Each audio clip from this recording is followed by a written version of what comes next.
points that we follow through with every homeowner that leads to a job. Every job, every time, and we take great pride in getting the job right the first time. Well, that's all the time we have for this week. Tune in next time for more tips and techniques from our team of experts. I'm Carrie Perry. Thanks for watching, and we'll see you next time on Around the Home.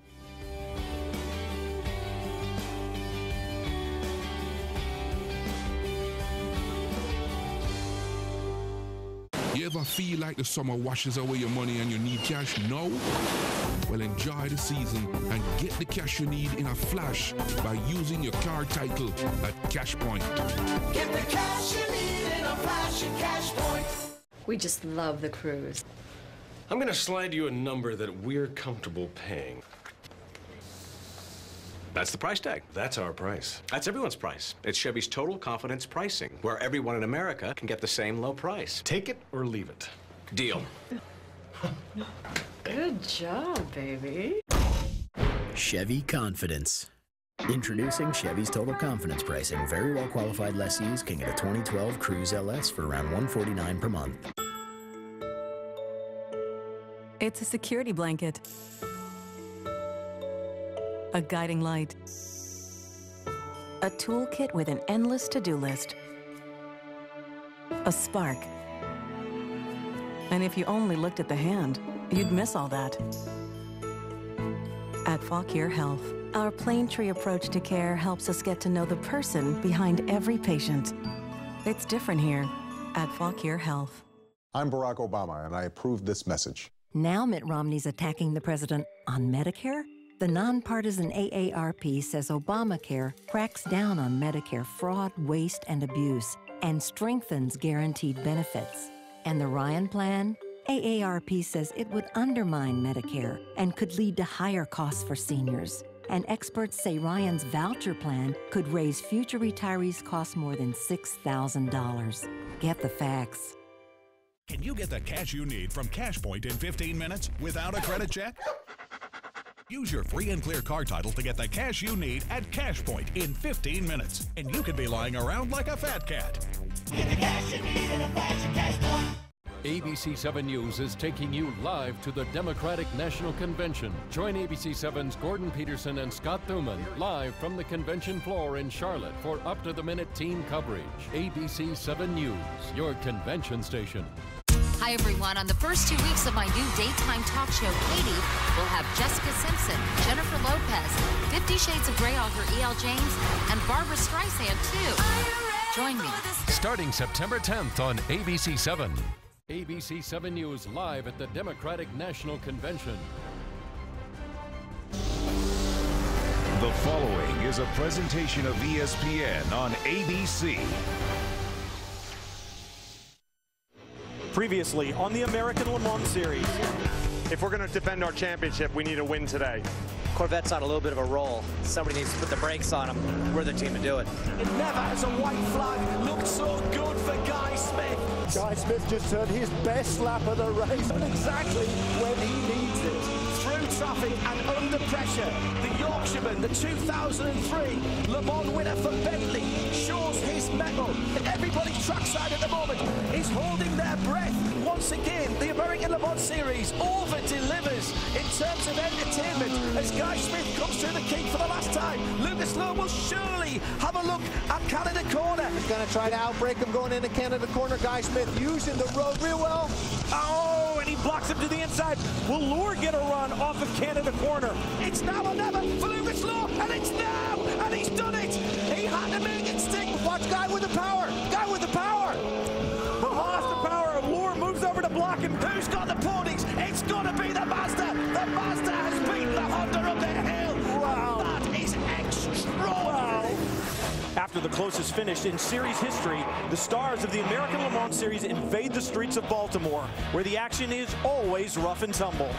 Who can survive the concrete jungle and keep the title chase alive for one more race? We'll find out in the Baltimore Grand Prix. The American Le Mans Series, world-class drivers, premier road courses and cutting-edge technology. Drivers from around the world strut their speed, skill and endurance. 5 separate classes racing on the track at the same time. This is the American Le Mans Series. ESPN and the American Le Mans Series welcome you to coverage of Round 8 of the 2012 season, the Grand Prix of Baltimore. Today's broadcast is brought to you by Chevrolet and the Chevrolet Corvette, celebrating 60 years of exhilaration.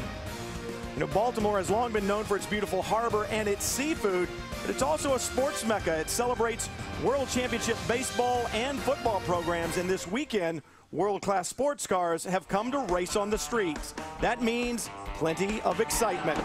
Regardless of what class you're in, trouble awaits around every corner and every bend. Street circuits are unforgiving. Class-on-class warfare? Yeah, there's some of that. And the results can be catastrophic. Just when you find your confidence, the tire walls can easily take it away. Hello everyone, I'm Brian Till along with Johnny O'Connell. Welcome to today's broadcast. You know, all 5 class driver championships are still up for grabs in the American Le Mans Series this season. 2 races to go once we leave from here in Baltimore. So with no margin for error on a street circuit, Johnny, if you're leading a championship and you come in here to Baltimore, how hard do you press for the ultimate win? And how much do you just sit back and collect points? Well, you've got to, Brian, push hard all the time. But if I'm leading a championship, I look at Baltimore as being a battle, recognizing that the championship is the war. I've got to be smart, take care of my car, and make sure that at the end of the day, it rolls onto my transporter. And if you're not leading the championship, if you're second or third, you want to press, you want to close that gap. But if you make a mistake here, it's going to set you even further back in the championship. If I'm not leading a championship, Brian, I am super aggressive, especially to that guy that is leading the championship. I've got to finish in front of him. I've got to take big chances because that's going to be my only opportunity to win the war, the championship. And the amazing thing is, in the American Le Mans Series, you've got 5 different categories of cars, so anything can happen. Let's take a look at the 5 different classes of cars that will be competing this weekend. In the prototype category, 3 different groups of cars will run. In prototype 1, denoted by the red number plate, purpose-built, purpose-designed chassis and purpose-built racing engines. Prototype 2 looks very similar. A blue number plate denotes them.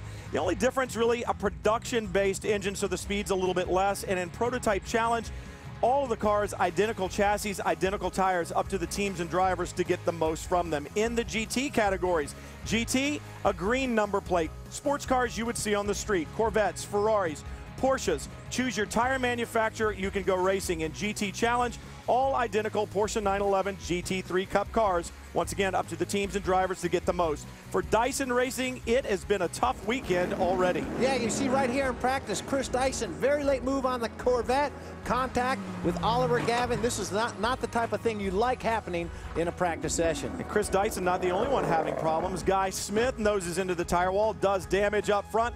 They did not make it out for morning warm-up. Kelly Stavist has more from the Dyson camp. As Dyson Racing defends its P1 championship, every race has essentially become a must-win situation. They answered that call at Road America, but Guy Smith, you've gotten off to a bit of a rough start here in Baltimore. You didn't participate in morning warm-up, so how does this team turn things around and get back to victory lane?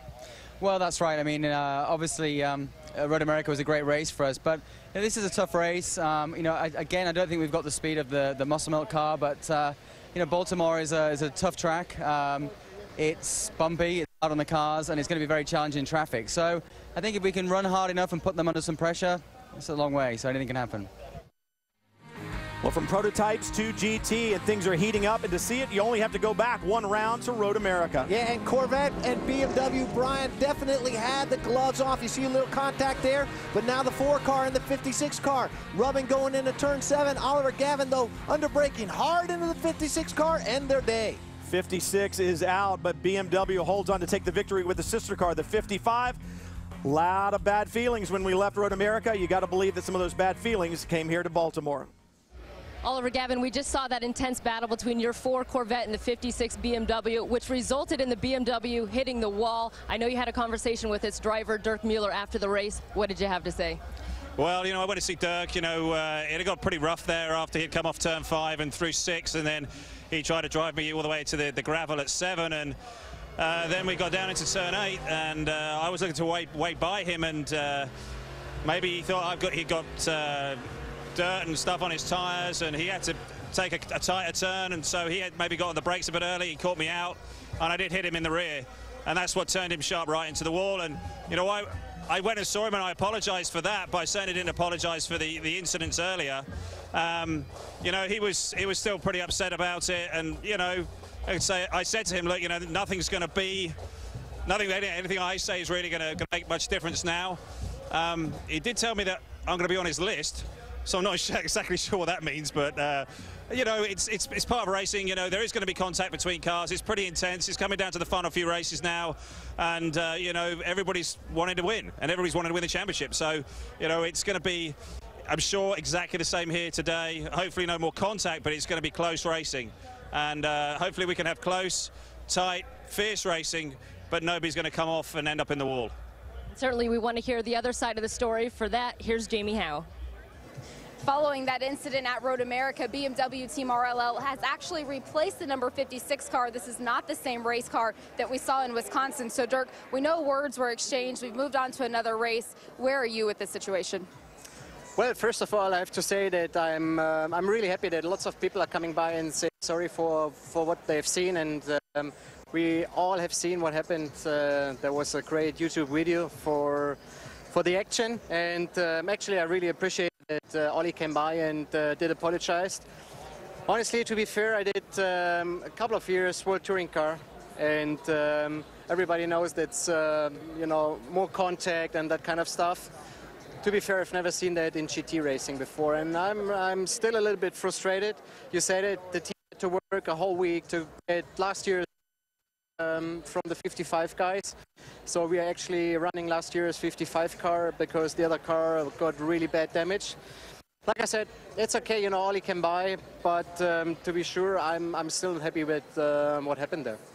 Starting here this weekend, even with tempers so high, you guys are now starting at the back of the grid because you decided to change tires. How big of a challenge will that be over the 2-hour race? Well, you know what, we did it for a certain reason, and actually one of it was we weren't 100% sure if we can use my qualifying tires from yesterday, as I was having an extreme superb try to get pole position, and I was on pole until that last chicane, and everybody pushed me and pushed me. I pushed myself, and I overdid it a little bit in the chicane and spun. So we had a little issue there, but on the other hand, I mean, a 2-hour race is having a complete different strategy, and that's what we are trying to do over here. Well, thanks, Jamie. You know, if you're going to win here at Baltimore, it's not just about beating the other competitors. You've got to beat this very difficult racetrack. Just over 2 miles in length, 12 corners. Let's have one of our GT competitors give us a closer look. Welcome to the second running of the Grand Prix of Baltimore. I'm Guy Cosmo from Extreme Speed Motorsports, and I'm going to take you around this very unique street circuit. As we approach turn 1, we come down the really long straight at nearly 170 miles per hour. Really big bumps in the brake zone, pavement changes, and a very tight corner. Big passing opportunity, but really limited space. It really funnels down, and everybody gets nice and tight through here. Last year, approaching turn 5, we had a high-speed lane change further down the straightaway. Pretty sketchy, not that great of a corner. Now they've changed it. Longer straightaway, better passing opportunities as we approach 5, but we really funnel down to a tight chicane. We've made our way through this challenging course, and now we're on to the final obstacle, the train tracks in the middle of the front straight. Very bumpy, it's almost like a jump. Cars have been getting airborne. You can see they're working on smoothing it out, and that's what it takes to get around this course. Now we're on our way for another lap.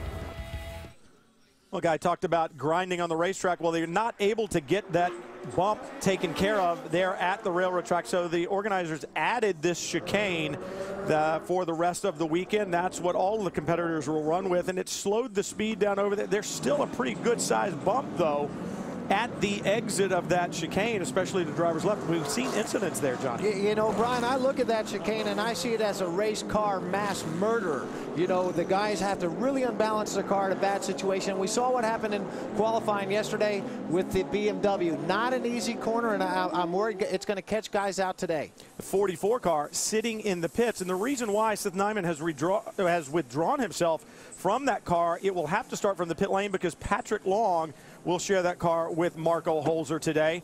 And because of that driver change, they will have to start from pit lane and then do a stop and go under green in order to take care of that rules violation as far as changing the driver. And talk about somebody that's got a long way to go. That's going to be a lot of work for the Flying Lizard guys. Before that chicane was added, the Flying Lizards were literally flying over that railroad track on the front straightaway. So good to see it removed. We had a great crowd here last year for the inaugural running. You saw the grandstands there full. Ride with Chris Dyson aboard his Lola Mazda as he gets ready to go. It is hot, but still the fans have turned out, and they're going to see a good one from here at Baltimore. The racing has always been good here in all the classes that we've seen. And look at the grandstands. There's hardly an empty seat available. Brian, last year I was shocked when I saw how this city, this town embraced this event. I mean, 140,000 people on a Saturday. It was crazy. You know, it's a beautiful city, great place to have a race and showcase the world's finest sports cars. Lucas Luhr in his number 6 HPD Honda entry from Muscle Milk Racing. The lead car in the serial there, lined up behind the Porsche Panamera safety car. And Luhr bringing the field around right behind him in that blue and white coupe. The covered car, that is the number 16 from Dyson Racing with Chris Dyson behind the wheel, sharing that car with Guy Smith. Such a spectacular victory at Road America last time out. They'll see if they can repeat. Now, as they come down through the chicane, they will split it to make sure that the field can go by it straight and get a good start. From here on out, they'll have to run it. The competitors looking for the green. There it is. Green, green, green. We're racing at Baltimore.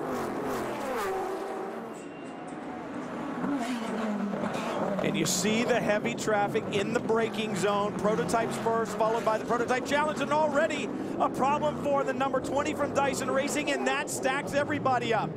Performance Tech Motorsport Prototype Challenge car involved as well. And that's the great thing about the runoff there. You can get around it, but Johnny, it didn't take long. It didn't take long at all. You know, you always worry about the cars getting stuck there in that first corner if you do have an incident. It's great that they engineered an escape road for those guys, but too many guys really lost position there. Opening lap. I'll be surprised if this isn't full course caution, but maybe they can get everyone out of the way. Interesting to see if they can get him moved. You ride on board with Lucas Luhr. He was clear of that melee behind him and has already made it halfway around the racetrack. The number 18 from Performance Tech, the red prototype at the top of your screen, sits stalled. And the number 95, the second level 5 entry, having problems as well. You know, and one thing that people might wonder as we see up ahead, full course caution, double yellow to get the cars out of the way. Race cars aren't like a street car, Brian. Finding reverse is no easy matter. Sometimes you even have to shut your engine down to get the car into reverse. But already a little bit of chaos here on the opening lap at Baltimore. Saw Lucas Downs in the yellow Prototype Challenge entry stuck there, a part of this melee, and the 18 having a hard time getting it fired and getting back underway. Safety workers, and there is the Porsche Panamera safety car who will get the field lined up. Now, one of the most difficult things, Brian, as we watch the replay here on an opening lap is getting your tires up, everything cooled off, and you see just running way wide there into the tires. You know, Guy Smith talked about it funneling down, and that's right there, the funnel when it's gone bad. It's Michael Marsal in the 20. On board the 23, the Lotus from Alex Job Racing. Wow, it's traffic jam. Oh, hit there on the back of the 45. On board the 55 BMW. Boom. A lot of contact on a lot of cars, and you got to wonder how that's going to play out on board with Gonzalez in the 95. He tries to turn. It's almost like without the temperature in the tires, both the 20 of Marsal and Gonzalez had that same problem. Well, and Gonzalez had somebody to the inside of him. His only move was to open his hands and take the escape route. You know, bad luck, and obviously a lot of very angry drivers right now. Big disappointment on the part of Roden Unessi, who was in the 18, and we're under full course caution for the first time from here at Baltimore. And Unessi saying, I cannot believe this already. Our race is done as the pace car leads the field, or the safety car leads the field through the escape road at turn 1. We'll take a quick break and we'll come back to Baltimore, the Grand Prix of Baltimore, round 8 for the 2012 American Le Mans Series. Stick around, we'll be right back.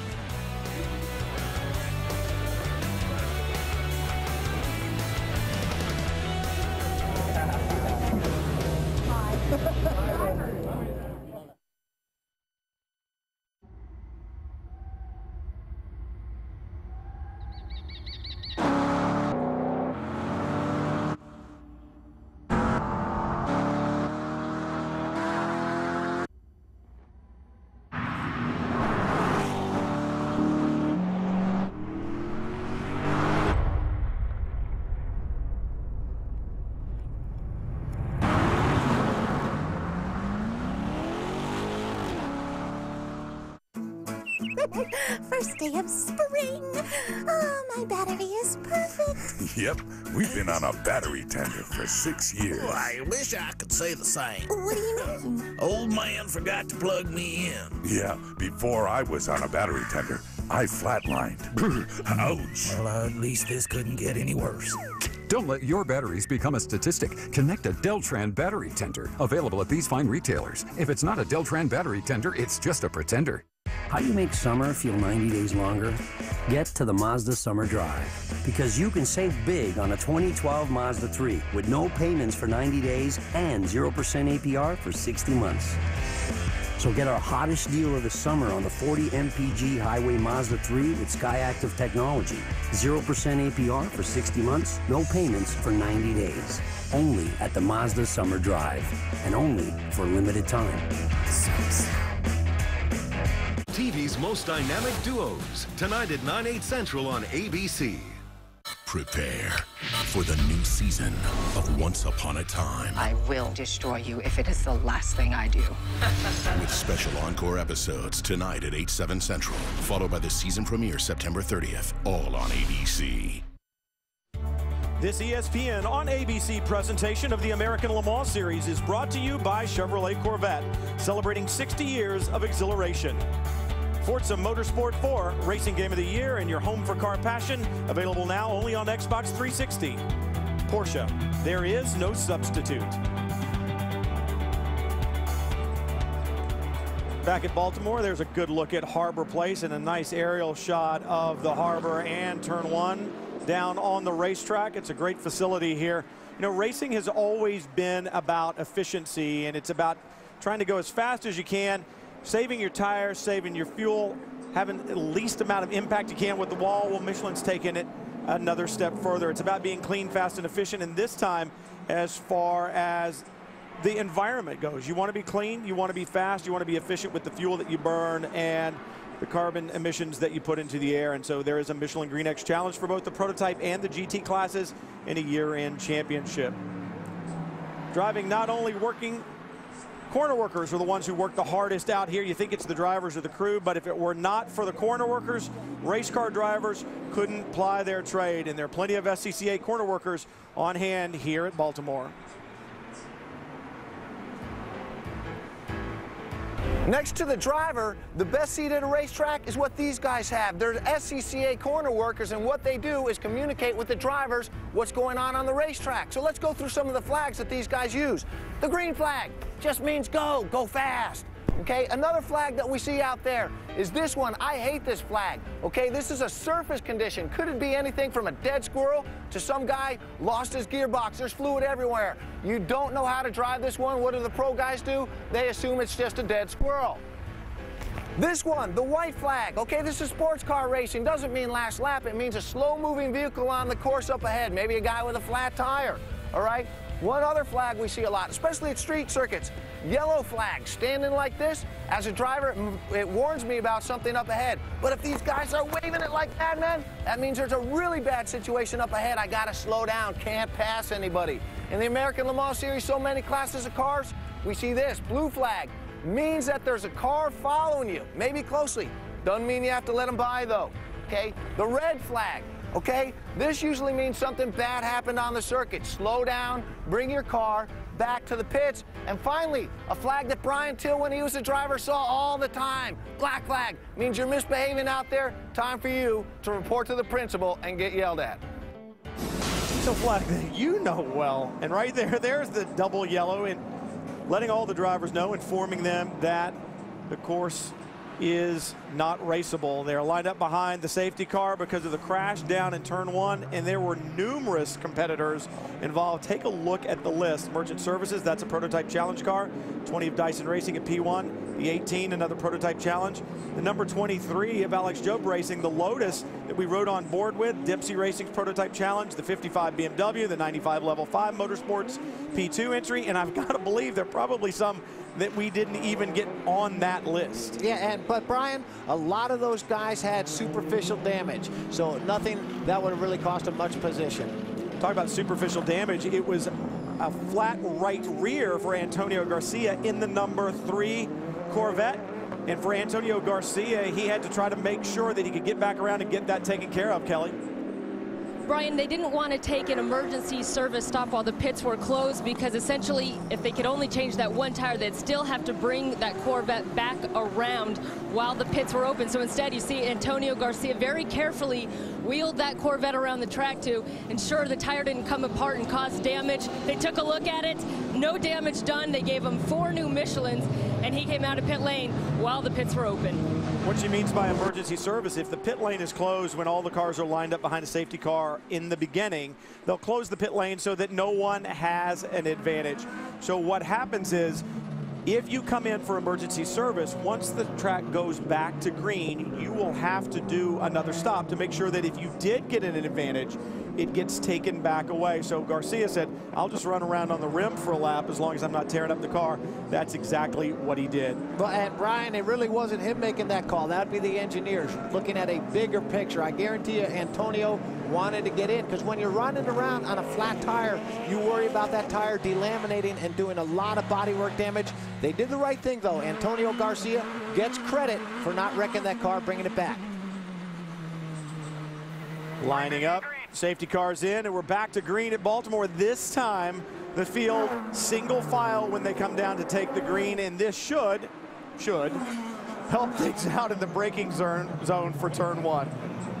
Move there, going down in turn 1, bringing it really deep. Now, one of the most difficult things that these guys have to deal with is getting their tires up to temperature and pressure so that they have grip. Those added laps behind the pace car allow these guys to accelerate, to brake, weave left and right, get their tire temperatures up. So all these cars should be behaving athletically now.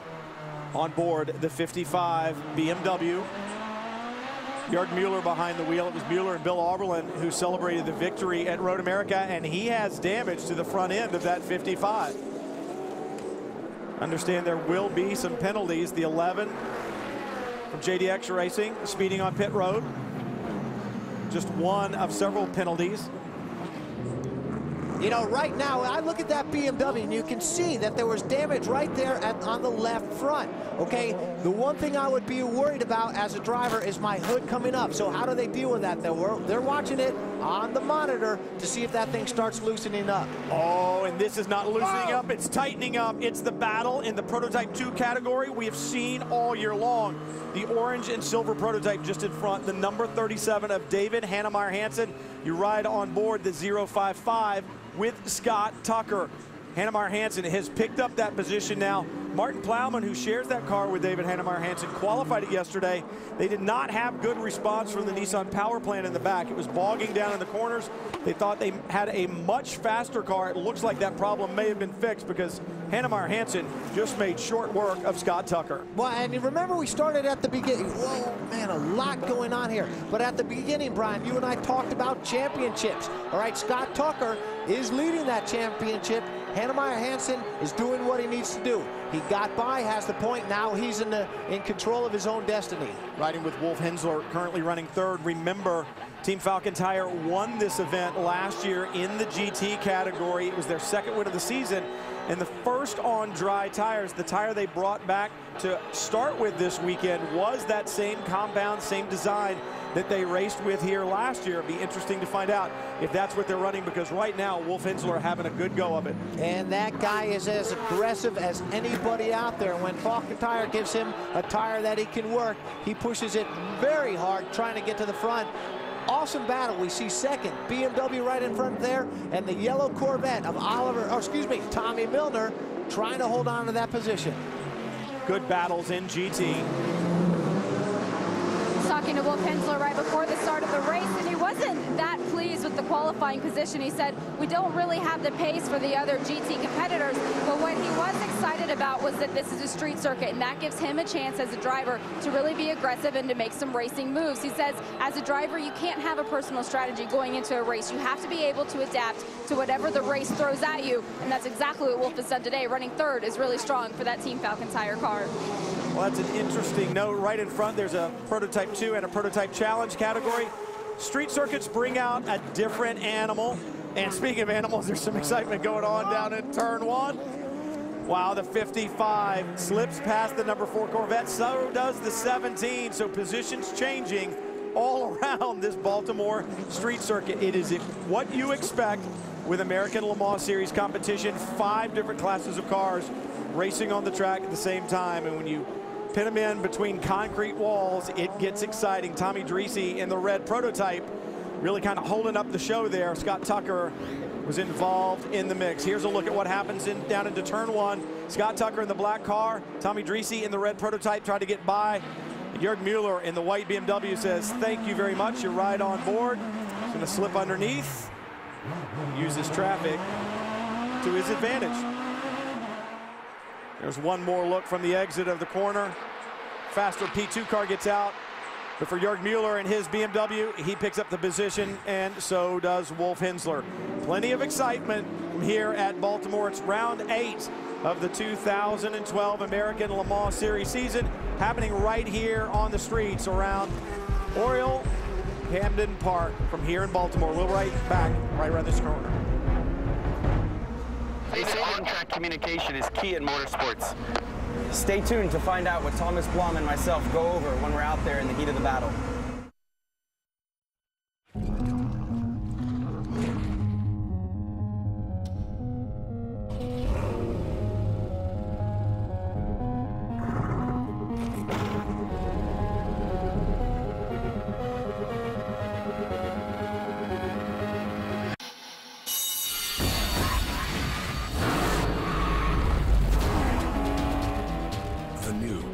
Boxster.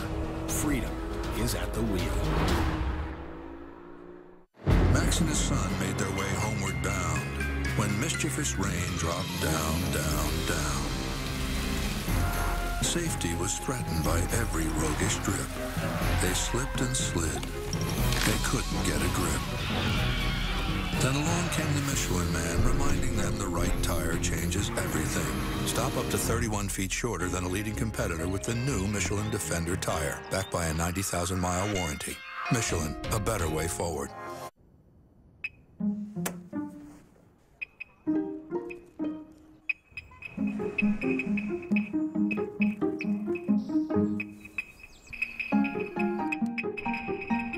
Audi A4 drivers have spoken.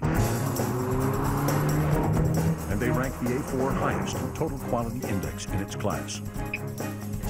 Experience the Summer of Audi event before September 4th and get exceptional values on the Audi you've always wanted. With just 2 races left until the chase, Greg Biffle, Jimmy Johnson, and Dale Earnhardt Jr. are locked in, while Carl Edwards, Kyle Busch, and Jeff Gordon battle for a wild card position. The NASCAR Sprint Cup Series in Atlanta tonight, 6:30 on ESPN. Well, we talked about flaggers before. That's a type of communication, but communication is vital between drivers and their crew as well. But what kind of information are they exchanging? Well, the Flying Lizard team will let us listen in.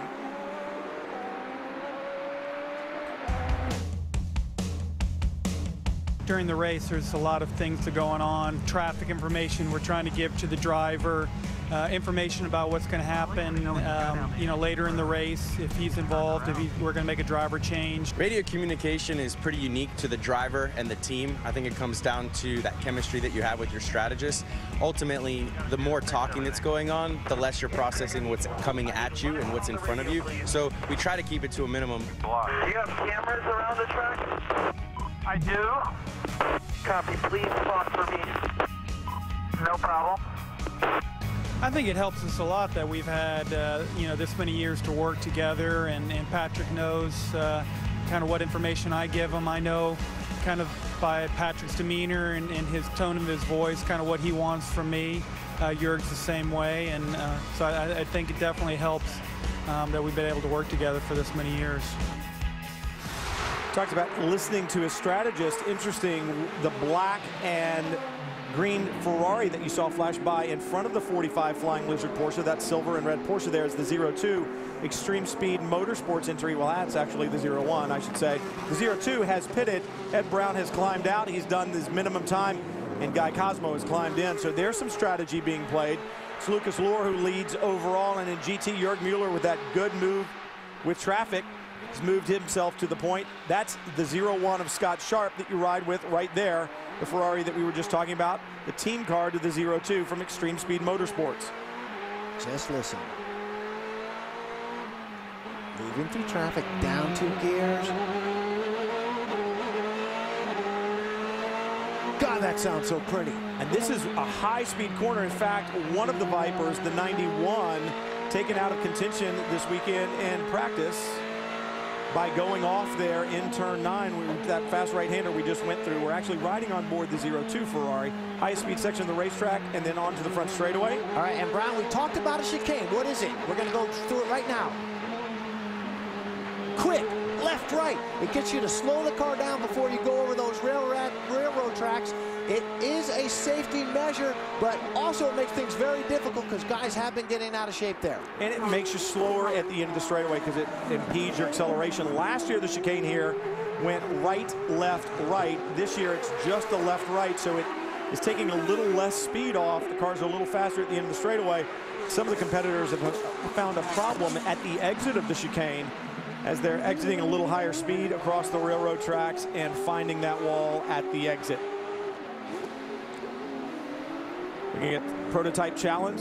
It's the 8 car that goes by into the bottom of the screen, and here comes David Hannemeyer Hansen in that orange and silver prototype 2, the number 37. He's flashing his lights at the car in front, which is the number 20, I believe. Or, no, that is the number 16. That is the P1 entry with Chris Dyson behind the wheel. Hannemeyer Hansen is absolutely flying. He was a second faster than Dyson that last time by, and it's like, I'm sure Chris Dyson is going, this is not supposed to be this way. We should be faster than the car behind. But Hannemeyer Hansen is flying. And Brian, he's being stubborn. One of the drivers that I'm really digging this year is Hannemeyer Hansen in that 37 car. He has displayed sometimes too much aggression. If we go back to Mid-Ohio, getting into trouble there. But right now, when you see a P2 car flashing his lights at a P1 car, I guarantee you Chris Dyson is like, what is this guy trying to do? Well, and this is the problem. You and I talked about championships at the beginning of the show. David Hannemeyer Hansen and Martin Plowman are second in the P2 category in the Drivers' Championship, and he slides it alongside Dyson and works his way by. It'll be interesting to see what the officials have to say about that. But for Hannemeyer Hansen, yeah, they need to lead. They are leading the class right now. They need to come out of here with a race win, but how much are you willing to risk to get it? I think we now know. Yeah, well, exactly. And you know what? And to me, that was a clean move. He was the faster car. That door was open. He slid in there, and that was just well done. You know what? You've got to be aggressive sometimes in sports car racing. Take a look. He's not alongside, but he lays that front fender in and gets the job done and pushes him to the outside. David Hannemeyer Hansen showing some aggression here at Baltimore, something we've come to expect from that driver from watching him all year long. Just before that incident occurred, Chris Dyson was on the radio with his team telling him that he did not have any tire grip. The other thing that he's lacking right now is the telemetry inside of the car. He cannot tell if his tire pressures are up, so he's been radioing back and forth with the team. The team says, keep going, Chris. We know you aren't happy about that move, but your tire and the cars are all fine, so just keep on going. Well, and that's interesting. If you know that you're struggling, you got to wonder why Chris didn't say, well, I'm going to go ahead and let him go because I don't have the pace. Well, we'll answer that question and more when we come back to Baltimore after this message and a word from our ABC station. Stay with us.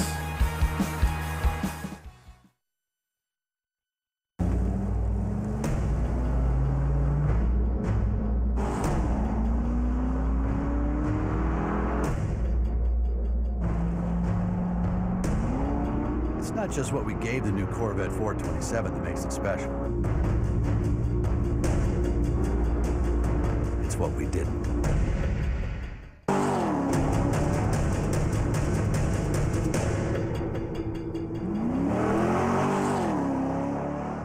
Rated E for everyone.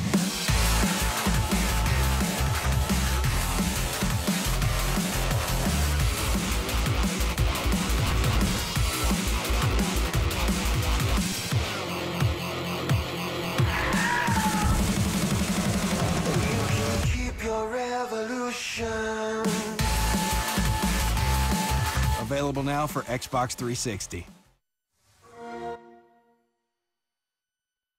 Expect big things. I'm pregnant. Her family's gonna be thrilled. Right? Modern Family premieres Wednesday, September 26th on ABC.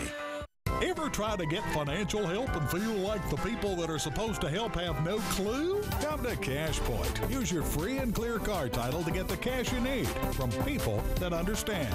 Get the cash you need in a flash at CashPoint. All charity car donation programs are not created equal. Avoid middlemen who pocket most of your donation and give the leftovers to charity. At Volunteers of America, we don't donate money to charity, we are the charity.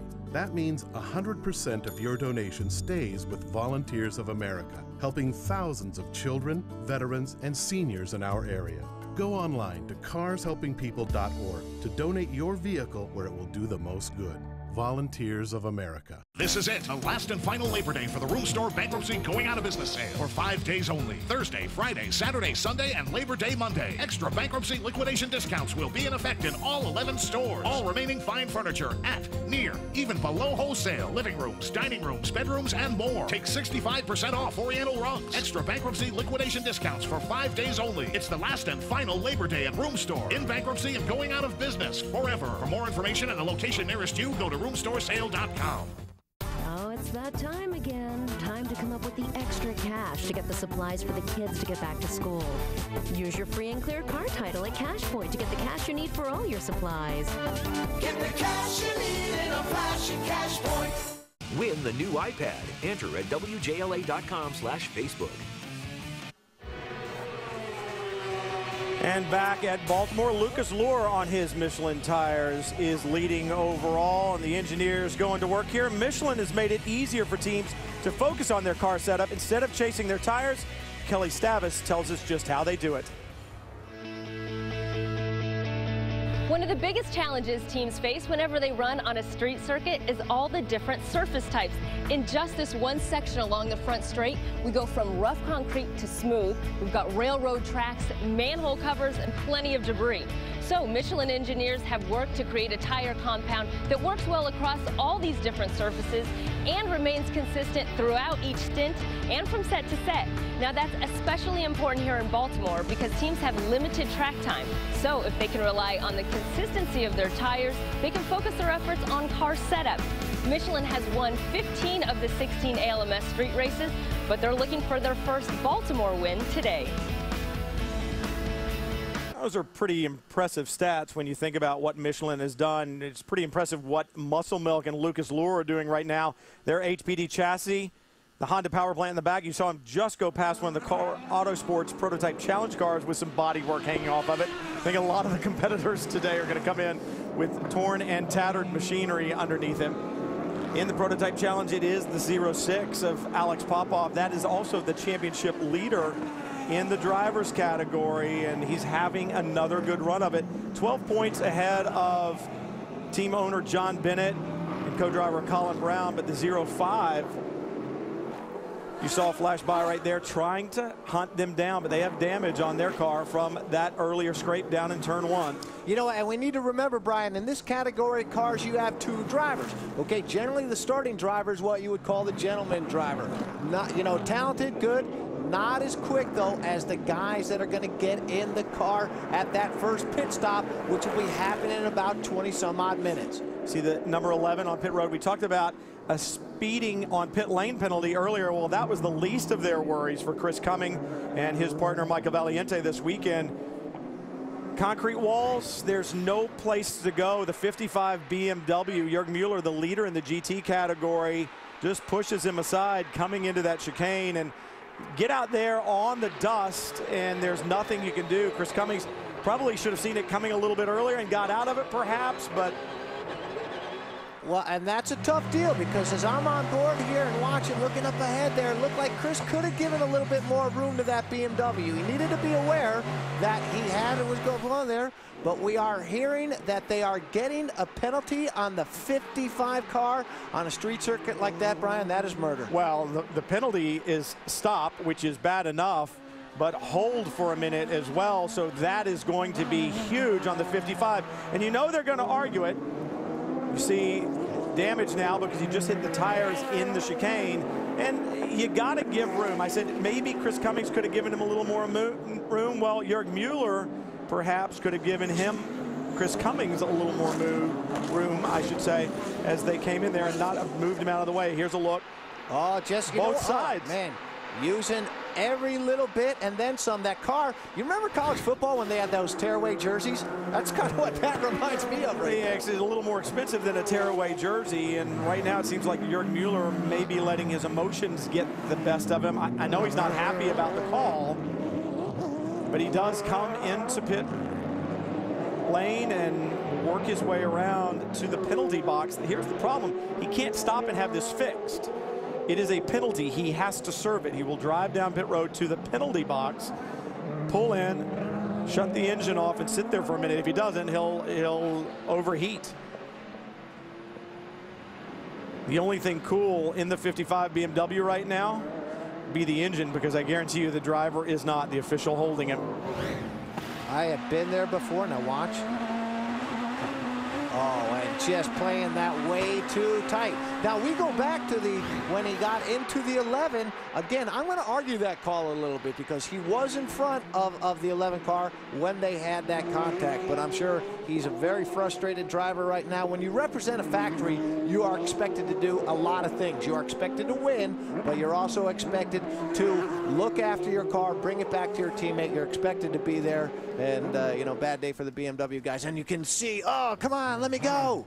When you were talking about it earlier, it's about the manufacturer's championship. The teams don't care so much about the driver taking a driver's championship. They want a manufacturer's championship. They want a team championship. And for Jörg Mueller, a minute is going to feel like an eternity still being held. The official has the stopwatch there. I'm sure his batteries are fresh. It's not running slow. Yeah. Mueller not at all happy. Now he'll have to go back around and come back in and get the bodywork taken care of. You know, Brian, one thing you and I talked about at our last race at Road America was that drivers have 10, 12 opportunities a season to prove what they're worth, to keep their job. Okay, right now, this is a bad day for Mueller. A lot of damage to the 55, and Mueller needs to make sure that he calms down, gets that car back around, get it taken care of, and then he can hand it over to Bill Arberlin and get back out. Well, we talked earlier about the Michelin Green X Challenge, a race within a race about being clean, fast, and efficient. For more, let's check in with Jamie Howe on the Michelin Green X Challenge. Well, the challenge itself has been around since 2009, and since that time, it's always been enforced by the Environmental Protection Agency. Margot Oge is the director of the EPA. She's been around since day one as well. Margot, how far have we come from 2009 to today? A huge way. 7 years ago, when ALMS came to talk to me about joining forces with American LeMans, I said, you must be out of your mind. There is no such thing as green in racing. And they said, no, just give us a shot and you'll see. And 7 years have gone by and we have had tremendous improvement. Let me tell you some things that are going on, even here at this race. Better engines, more fuel-efficient engines, better aerodynamic strategies in the vehicle, lightweight material like carbon fiber that they can take now and use in the street cars, low carbon fuel, very cellulosic fuel that came from wood chips that they're burning in these vehicles, better tires. And you know, when you can prove these technologies in this race, the conditions of this race, you can take the same technologies and apply them to the street car. And imagine what is happening. It's a win-win-win situation because the consumer, like you and I, save money at the pump. Our country is doing well because of energy security, And the planet is smiling because we're protecting the planet. So that we congratulate the American LeMans, all the OEMs, all the drivers, and the whole teams, because what they are doing is a huge service to the country. Well, it certainly has been a great program. Thank you, Margot. Thank you. Well, there is so much to be learned from motorsports that finds its way to the street, as Margot just said. Lucas Luhr continuing to lead here overall from Baltimore. We'll be right back. You're watching ESPN on ABC.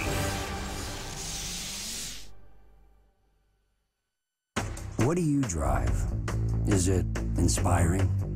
Was it built by a behemoth car maker? Or insightful craftsmen obsessing over the details, building better cars for a discerning few? Are you one of the few who care about what you drive and how it drives?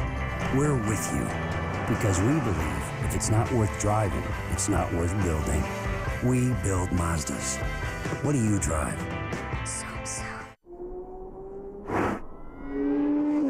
Winning requires a precise balance of traction, performance, and durability. Falcon Tire brings you Azena's FK453, bred from racing DNA, straight from the finish line to the street. Enter for your chance to win a 2012 Porsche 911 Carrera at facebook.com/Falcon Tire. We get you going. Efficient dynamics. Better fuel efficiency with all the performance. It's called having your cake and eating it too. Really fast, high performance. Cake. We only make one thing. The ultimate driving machine.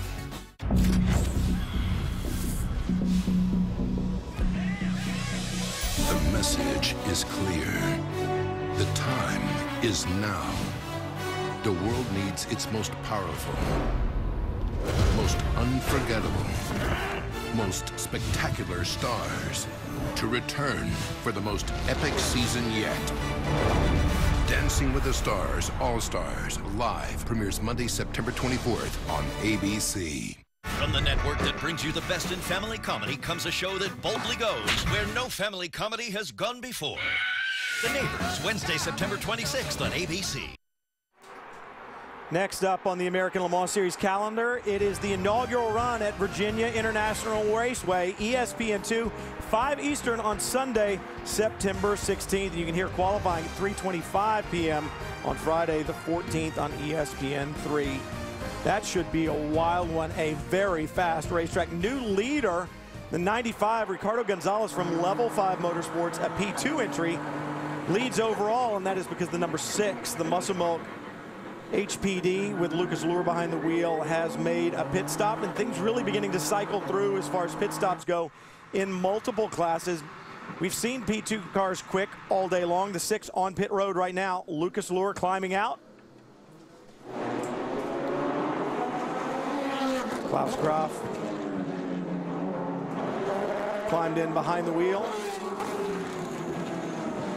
It's interesting to see how quick the P2 cars are here. But when you think about it, horsepower, we talked about it in the qualifying show, horsepower is not always your friend on a tight street circuit. So those nimble little P2 cars, even prototype challenge cars, can be very, very quick. You know, Brian, as we watch this driver change, you see all the choreography that goes on.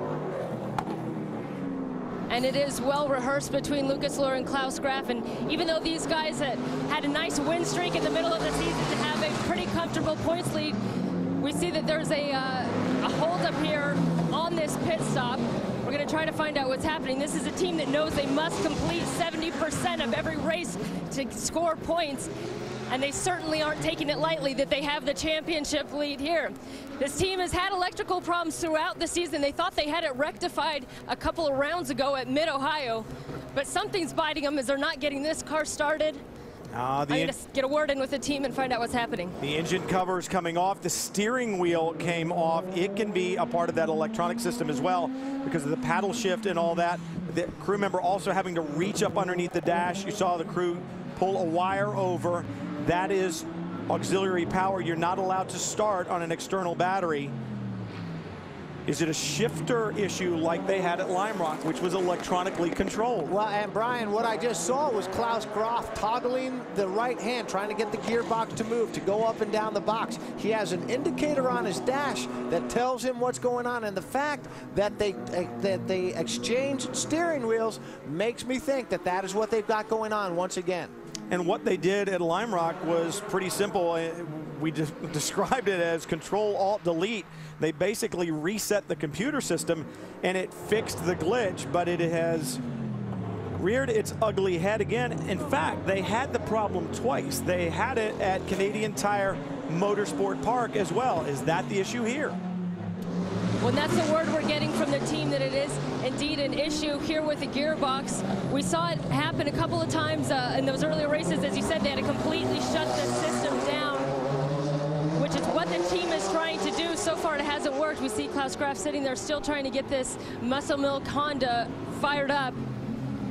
But this is certainly a costly delayed stop that Muscle Milk doesn't want to see. No, I mean, it is going to keep the championship wide open because there is the number 16. Even the problems that Dyson had early on, it looks like he has another one getting drive off of the corner. For the problems, if they can stay out and stay ahead of the 6 car and get more points, they will close down the gap, that championship lead that Lucas Lohr and Klaus Graf have. Yeah, and Chris Dyson right there in the 16 car is struggling. Normally you don't see a prototype 1 car getting mugged and attacked by what we're riding on board right now, which is a prototype 2 car. And so obviously the Dyson car is having issues. And it's interesting, Brian, because when I looked at qualifying and I saw how close all these cars were, you know, I figured with a problem, an opportunity might exist for a PC car or a P2 car to finally win overall. The blue and white prototype you see in front is the 16. The blue and white prototype behind is the 20, the team car. And sandwiched there in the middle is the 055 of Scott Tucker, your leader now in the P2 category. It's interesting, I saw the nose looked loose on the 16, but they have had problems with contact throughout the weekend, and it may just be that they've not gotten that nose back together quite the way it should be. But Chris Dyson well off the pace, and it's one of the things that tempted David Hannemeyer Hansen to make the move on Chris Dyson that he made earlier. It actually resulted in a penalty for David Hannemeyer Hansen. So for Scott Tucker, he's got to be a little bit patient, and the drive off the corner to me almost looks like perhaps they too have some type of a gearbox problem as the crew continues to work at Muscle Milk. Yeah, those guys are struggling to get that thing working right now, but I mean, we've got so much action going on the track. The interesting thing, Chris Dyson, you could see how much he was holding everyone up in the corners, but on a straightaway, that thing's a rocket ship, and there's nothing more frustrating as a driver than a car like that slowing you that lap time down. Klaus Graf sitting in the car, plenty of drama, and you expect that on street circuits, and you're getting it here in Baltimore. Remember, 2 rounds in the championship to go once we leave the streets here of Baltimore. Virginia International Raceway and then Petit Le Mans, the final event on the calendar. All very different types of racetracks as the crew continues to go to work. Understand a penalty for 05, prototype challenge entry from Core Autosport, with a penalty for speeding on pit road. A lot of penalty flags being thrown today so close to that football stadium. You know, I'm not sure I agree with them, but the speeding penalty you can never disagree with. So that people know, how do you do this? Well, there is a designated line that you need to slow down to. You know, I believe it's 60 kilometers. You hit a button and you automatically hit that speed. Obviously, a little bit late with the button there. Some games being played on the racetrack. Forza Motorsport 4 is the official gaming partner of the American Le Mans Series. But as we always like to say on Forza Motorsport, you can hit the reset button. You can't do that out here on the streets of Baltimore. It's Chris Dyson leading overall. Alex Popov leading in prototype challenge. Jim Merrow does not deserve your praise. He's a typical Corvette engineer who happened to take a stock Chevrolet Corvette ZR1 to the Nürburgring and shook the automotive world with a lap of under 7 minutes and 20 seconds. He was only doing his job. Get back to work, Jim. See the full lap at Chevy.com/ZR1. 225, 45, R17. That's right. Set, hut.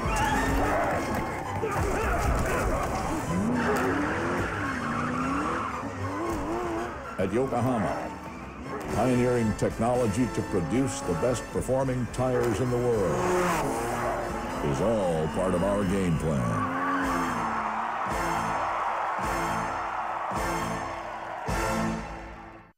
I'm Captain Marcus Chaplin of the USS Colorado. We love our country, but we do not recognize or obey a government that tries to murder its own. You've been warned. Last Resort, series premiere, Thursday, September 27th on ABC.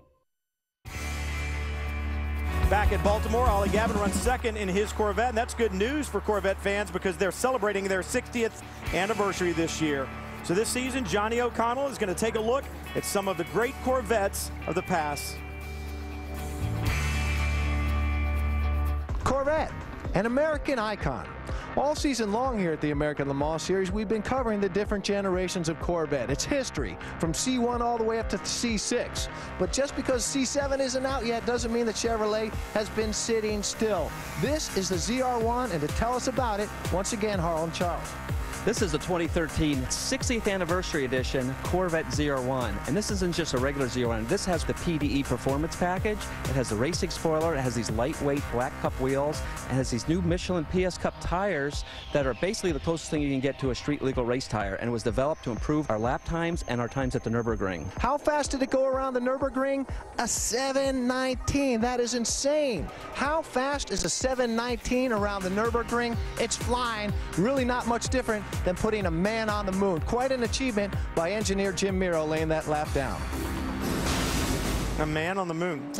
I was feeling spunky that day. You know what, but an awesome job by them. And if anyone ever gets the opportunity to get in a ZR1, take it. That car is phenomenal. It is so fast, that engine. It's just wild how good it is.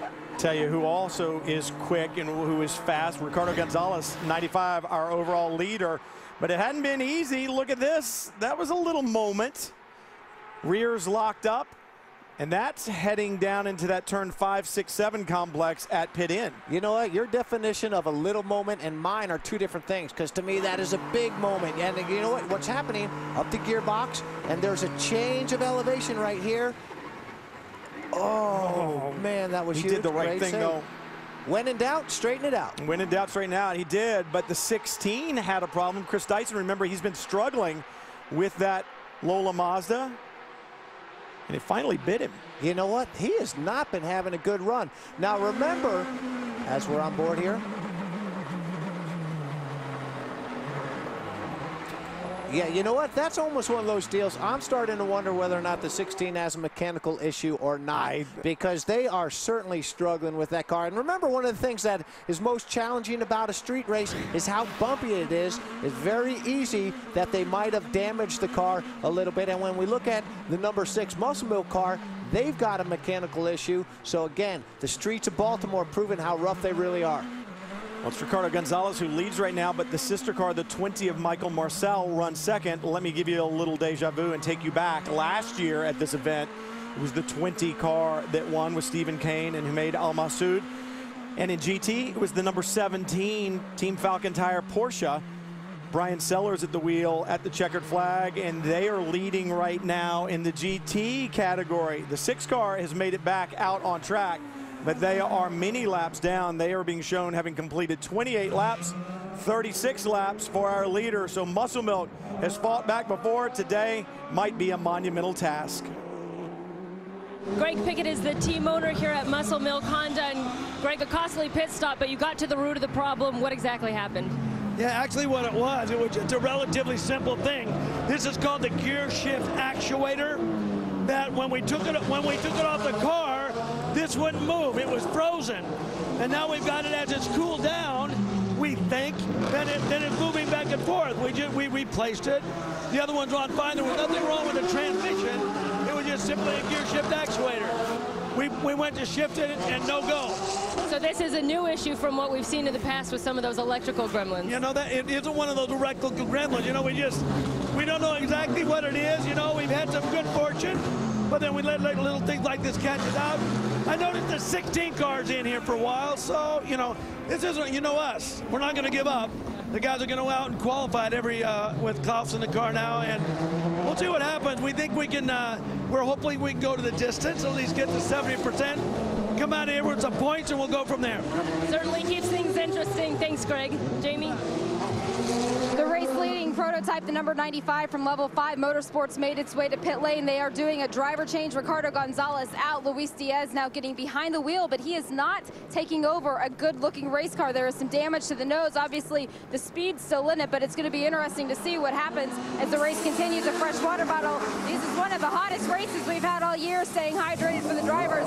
Very important. It's a clean stop, and Luis is out.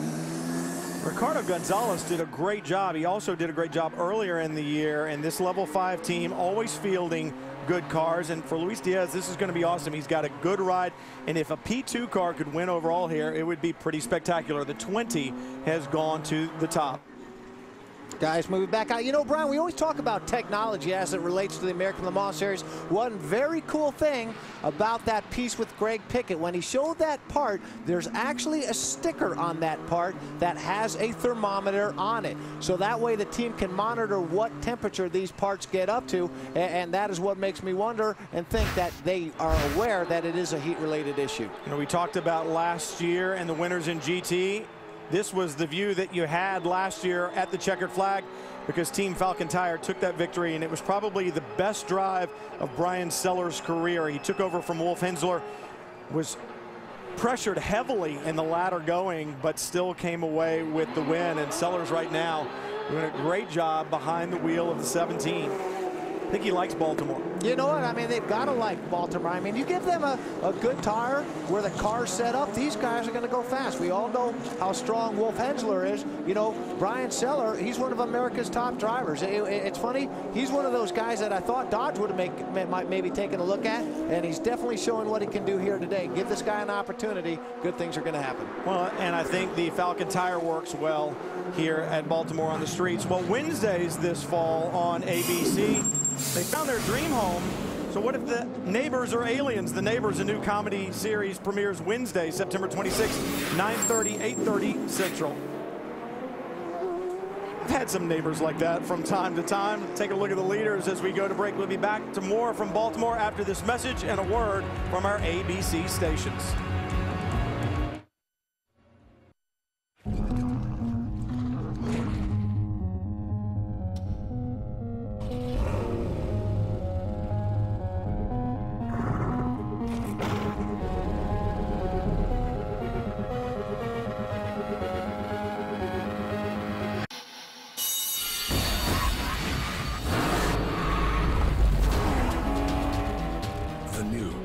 Boxster. Freedom is at the wheel. Hey, if you're like me, you hate when your gas-powered equipment won't start. It turns out the ethanol in street gas was causing deposits and dissolving my fuel lines. But then I tried SCF small engine fuels. For 2 cycles, SCF is pre-mixed with oil, so you just pour it in and you're done. There's no ethanol in SCF, so you get quick starts even after long-term storage. Try SEF. It's the perfect fuel for gas-powered tools. Only one company is so obsessed with the future of driving that it's revolutionizing everything. Mazda. With SkyActiv technology, vehicles are lighter, yet stronger, more fuel efficient, without compromising performance. Like the 40 mpg Highway Mazda 3. And best-in-class 35 mpg Highway CX-5. The future of driving is here. We build Mazdas. What do you drive? The CMA Music Festival, Monday, September 17th on ABC. She got mad and she got even. Now she's making her biggest move yet to Sundays. They're coming for you. Revenge, premiering Sunday, September 30th, 9/8 Central on ABC. Ever try to get financial help and feel like the people that are supposed to help have no clue? Come to CashPoint. Use your free and clear car title to get the cash you need from people that understand.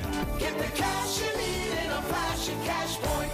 This election, to me, is about which candidate is more likely to return us to full employment. This is a clear choice. The Republican plan is to cut more taxes on upper-income people and go back to deregulation. That's what got us in trouble in the first place. President Obama has a plan to rebuild America from the ground up, investing in innovation, education, and job training. It only works if there is a strong middle class. That's what happened when I was president. We need to keep going with his plan. I'm Barack Obama, and I approve this message. Hi, Bob. I wasn't expecting to be back so soon. Everything all right? It's perfect. We'd like the free installation sale again. Didn't we floor your whole house? Still doing the free installation and free padding. Plus, with Luna, you pay no interest for a year. Oh, great. Here's what we had in mind. I'm thinking classic plush. Get free installation on select carpet, hardwood, or laminate.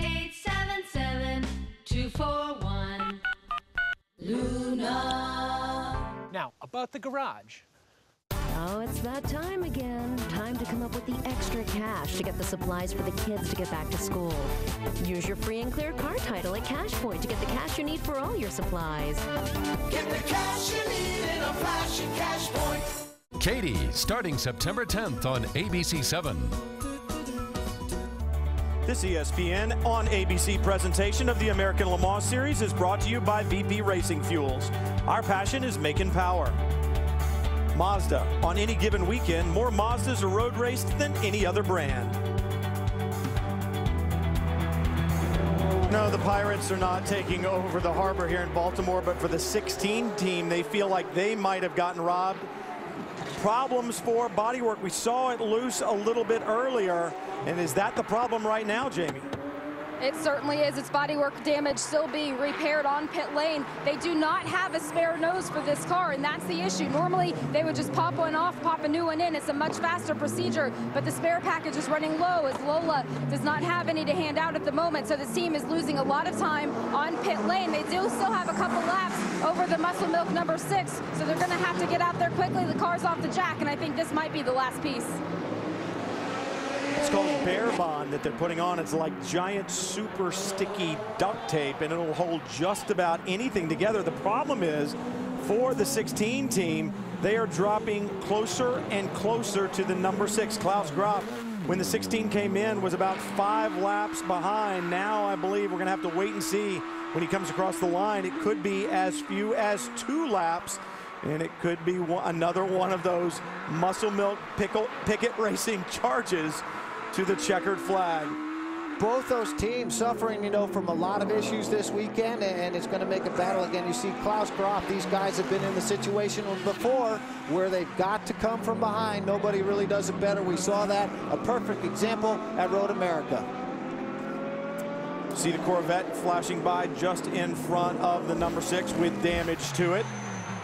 You ride on board the number 4, and that's the number 17, the blue Porsche, right in front of Brian Sellers leading here, and Corvette has been all over the back of that Porsche for several laps now. So it's Sellers who leads, and then the 4, and a problem for the 8, the PC entry of Kyle Marcelli. We had seen some smoke from the back of that car a little bit earlier, and corner workers had reported the smell of hot grease or oil out the back of it. So problem for Kyle Marcelli. And Brian, if you are a driver out there that needs a little bit of help, needs to close gap because you had an issue, maybe you got a penalty, or you're involved in that first lap accident and you lost a lot of track position, you are right now passing that guy and you are praying that they go full course caution, because that is in a braking zone, an overtaking zone. So the action, I tell you what, it's picking up. And once again, I think we're going to see an amazing finish here in the American Le Mans Series. This is good stuff. Brian Sellers in the blue and turquoise colored Porsche,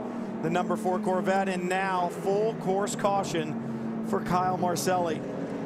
For Brian Sellers, it's going to give him a moment to catch his breath. He can cool his tires, but they were having such a great run right there. For others, they will like to see the fact that they're able to close up on their competitors, and there are those drivers who had good leads in their class or over the next position behind them, and that lead will evaporate. You know, Brian, let's look at that GT battle. You and I at the beginning talked about championships. Oliver Gavin, who's in the yellow Corvette, they've got a commanding lead right now. Their competition, the 3 car, they've had issues. The 55 car, they've had issues. The 56 car, they've had issues. So if I'm Oliver Gavin right now, I want to get by Brian Sellers, but I'm not going to take too many big chances. I also need to be aware that right behind me is a Ferrari of Johannes van Overbeek, who's been known to not like the Corvette, has spun him out a few times. Again, this is one of those situations where as a driver you need to think about the war and not the battle. I think you're being overly sensitive. So he made a last-ditch move at Road America, made some contact, spun the 3 car, but the move at Canadian Tire Motorsport Park that Van Overbeek put on was pretty spectacular. That was not being oversensitive. That was being realistic. I'm just telling it as I see it. But this is a great opportunity for these guys. You know, likely they can, in my mind, probably go the rest of the way. This is the type of thing that the engineers back in the pits, they're right now crashing through all the numbers and figuring out where they are and how they stand. We were just told the 17 car was good to go. I think the thing that's interesting, we talk about bringing battles back together. The 37 served that penalty. David Hannemeyer Hansen in the Prototype 2 category car served a stop and hold for 1 minute penalty. He's come back in, done another driver change. Martin Plowman has taken over, and right now the 055 is being shown second in P2 and the 37 being shown third. We may end up with another great battle between level 5 and the guys at Conquest Endurance Racing. Now, just saw Ollie Gavin, was it his water that he disconnected? Yeah, if you look at the left side of his helmet, dressed to the left of the CompuWare deal, you'll see a white tab. That is where you plug in your water pump. And so Oliver has unhooked that. Now, when you're driving, what they do is they prepare you for a pit stop. They will tell you drink hose, air hose, you know, water bottle, all that kind of stuff. And so you will be prepared for a pit stop. My guess is that if he pulled that thing out, number 1, it's either not working, or 2, they are going to make a stop here. Be interesting to see.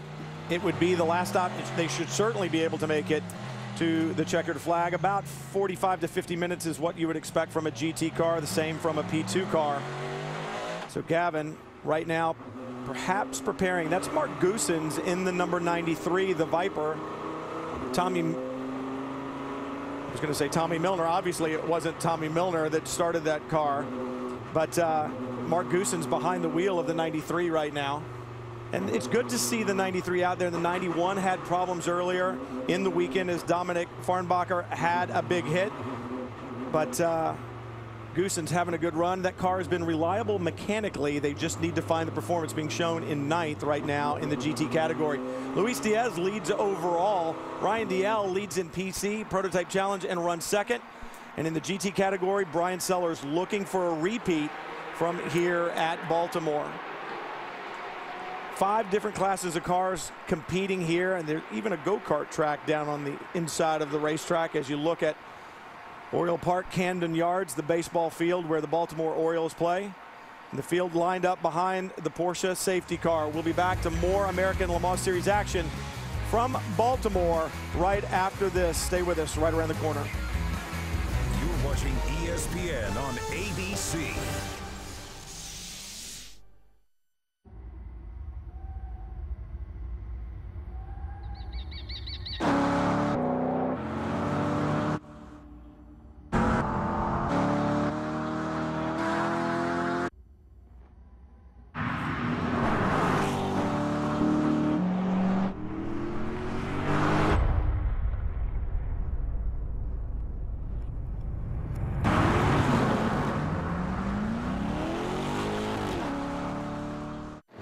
And his son made their way homeward bound when mischievous rain dropped down, down, down.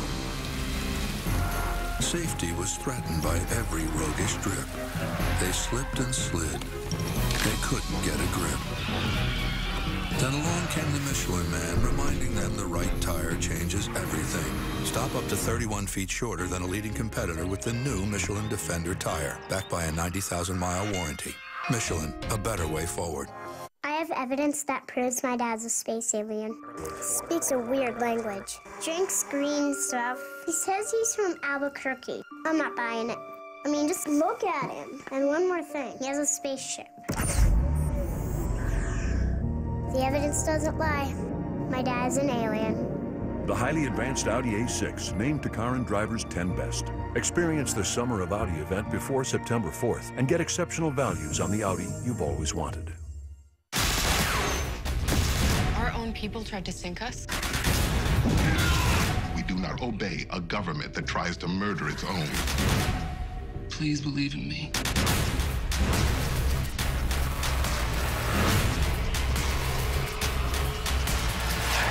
Dad, when you learn what happened, I hope you're proud of us. Last Resort. Series premiere Thursday, September 27th at 8/7 Central on ABC. Coverage of Major League Baseball continues tonight within the AL Central as the White Sox face off against Justin Verlander and the Tigers at 8 on ESPN2. Sunday Night Baseball presented by Taco Bell, also live on WatchESPN.com and the Watch ESPN app. That should be a good one. There's a look at Harbor Place here at Baltimore. Absolutely beautiful. The boats, yachts, and even a submarine down in the harbor. Welcome back to the Grand Prix of Baltimore. It's the American Le Mans Series, round 8 of the 2012 season. Behind the Porsche Panamera safety car right now, it's Luis Diaz in the number 95, a prototype 2 entry who leads overall. This is for the problem that we saw. The number 8 car stopped on the front straightaway. So in this week's Rules of the Road, Jamie Howe explains the ins and outs of keeping drivers cool during a race. Temperatures in a race car can get incredibly high, and unsafe temperatures put a huge risk on the driver. They can lose their focus, slow reaction time, and sometimes even pass out. So the teams and manufacturers have come up with creative ways to keep the cockpit temperature down and get all of that hot air out. Here in the Porsche, they actually seal off the cockpit so the engine temperature stays behind the driver while the AC air stays in. Teams also block off the driver compartment so the AC system doesn't have as much work to do. Getting hot air out is just as important as getting the cold air in, so the teams have created ventilation systems as well. Some drivers will wear a cool suit to funnel cold water through their fire suit, while others will use a blower connected directly to their helmet to push the cold air to them, and some will do both. A lot of development goes into these systems, and for the newest GT manufacturer, SRT Viper, they have dropped the cockpit temperature nearly 30 full degrees since their first race only 1 month ago. That's pretty amazing. The other thing you saw there on the dash was pedals, and for some reason, I know people at home have had this before. When we were on the Viper earlier, and I started to say Tommy Milner, I meant Tommy Kendall. Tommy, a very tall guy, and those adjustable pedals in and out are important so the different size drivers can actually move the pedals electrically, just like you would use in your street car at home, to try to help them adjust to different size drivers in the cockpit. Driver comfort, Brian, when you are operating at 100% is critical. I've always been very, diligent about that. And you know what? My guess is that they probably even had that pre-programmed. Now, one thing I'll tell you, at that driver cooling, having air conditioning is probably the greatest invention to come into racing in the longest time. The cool suit that you saw there, okay, that just basically runs cool water over your body. The air conditioning, you breathe cool air, so you're cooling your core from the inside out. And I know at Corvette Racing, we spent a lot of time developing that and saw big results. Well, the other thing, too, is it's hard to understand just how hot it can get in a GT-type car. Temperatures of 140 degrees plus are not uncommon without those driver cooling aids. Well, you know what, and Brian, when I was racing Corvette, there were times where I got out of that car pre-air conditioning and had my body temperature taken, and high 103s, 104s were not uncommon. Since air conditioning, it's a walk in the park. Let's take a look at the Forza mid-race recap. 2 full course cautions, and that's somewhat surprising. We thought there could be more than that. Stop and go penalties for the number 11, stop and hold for the 55 and the 37. We talked about that, and stop and turn off for the 66. for the 37, impressive that they've been able to build. They were able to have enough of a lead that when they did that penalty and came back out, they didn't lose a lap to their nearest competitor, the 0.55, and they are actually 3rd and 4th on the racetrack, 2nd and 3rd in the P2 category. So we may end up with another good battle. And you can see them go right past right there. There's only one car, I believe, between the 0.55 and the 37. So pits still not open. You know, and as we see the cars go by here, it gives us an idea as to what's going to happen. You can see all the GT cars lined up. We are going to have an amazing GT battle when this track goes green. So as we watch the cars stream by, I saw the black 0.55 go by, and one spot behind him, the 37 of Conquest Endurance and Martin Plowman. You know, the ALMS, known for modern technology, we just talked about that, but Evan Prelick tells us how it's also known for some modern comfort.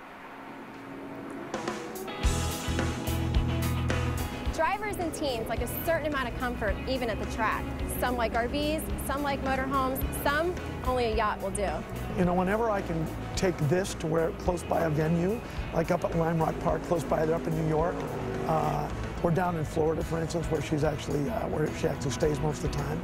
Of course, I mean, to have your moving little kind of penthouse, if you will. I don't mean to be, you know, that over the top, but I mean, it's a lovely boat, and it just makes us feel more at home. You get more comfortable, and anytime you can be more comfortable, more at ease, you make better decisions. You can take stress a little bit easier. And it's not like this isn't a stressful game.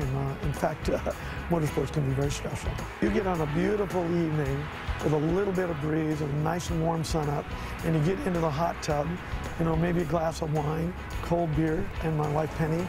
That could be, you know, up on the 3rd deck in the jacuzzi is not bad duty, believe me. Taking a tour, and he's right. This is the only way to travel. Taking this bad boy out. Look out! I need to be comfortable on weekends. I'm going to give him my resume. I want to drive for that guy. You got to love Greg Pickett and the name of the boat, Milk Money. Obviously, Greg, the head of Muscle Milk, and that company just exploding over the years. And Greg has been incredibly generous with the spoils of that company, supporting many charities and many good causes. We understand that pits are now open for prototypes. So pits will be open for prototypes and then GT cars. First several cars in line are prototypes, and no one took them up on the offer. So next time around, the pits should be open for GTs. Notice the black car that goes by. That was the 95. That black car is the 0.55. And the next one in line behind the 0.55, once again, is the 37. We're going to have a great battle on our hands from here in Baltimore when we come back, because I guarantee you it is going to be on in P2. GT has been tight all day long. We expect it to be that way. Just about a half an hour left from Baltimore, the Grand Prix of Baltimore. We'll be right back after this.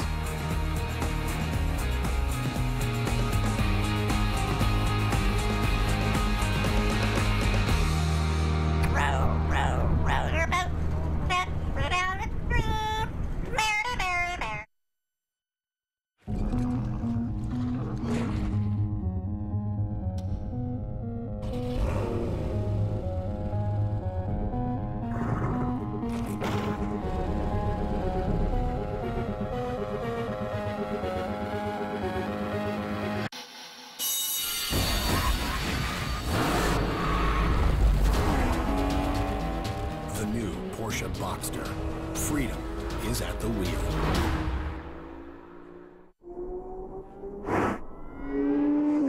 Winning requires a precise balance of traction, performance, and durability. Falcon Tire brings you Azena's FK453, bred from racing DNA, straight from the finish line to the street. Enter for your chance to win a 2012 Porsche 911 Carrera at facebook.com/Falcon Tire. We get you going. These are the Weavers, and these are their new neighbors. Any questions? No. The Neighbors, Wednesday, September 26th on ABC. There's a place that will entice. I like a spirit. Excite. Are you sure this is our apartment? Comes with the job. Tempt. We We all want something. And lure you in. Well done, my dear. The most seductive address in New York. This apartment rocks. Wants you. It's a friendly building. 666 Park Avenue. Series premiere Sunday, September 30th on ABC. Betrayed by the very nation they swore to protect, the crew of America's most powerful nuclear submarine has been targeted, and it's for destruction. From the creator of The Shield, Andre Braugher and Scott Speedman star in Last Resort. Series premiere Thursday, September 27th at 8 Central on ABC. I should say 8 Eastern, 7 Central on ABC. Just what you want is for people to come and get you, but that's kind of the way you were your entire driving career, Johnny. You had people targeting you. Good to have a target on your back, Brian. Good to have a target on your back. You know what? And right now there's a lot of guys with targets as we go green. Green, green, green. You heard him say green, green, green. It's Luis Diaz in the 95, a P2 entry that leads the field to the green.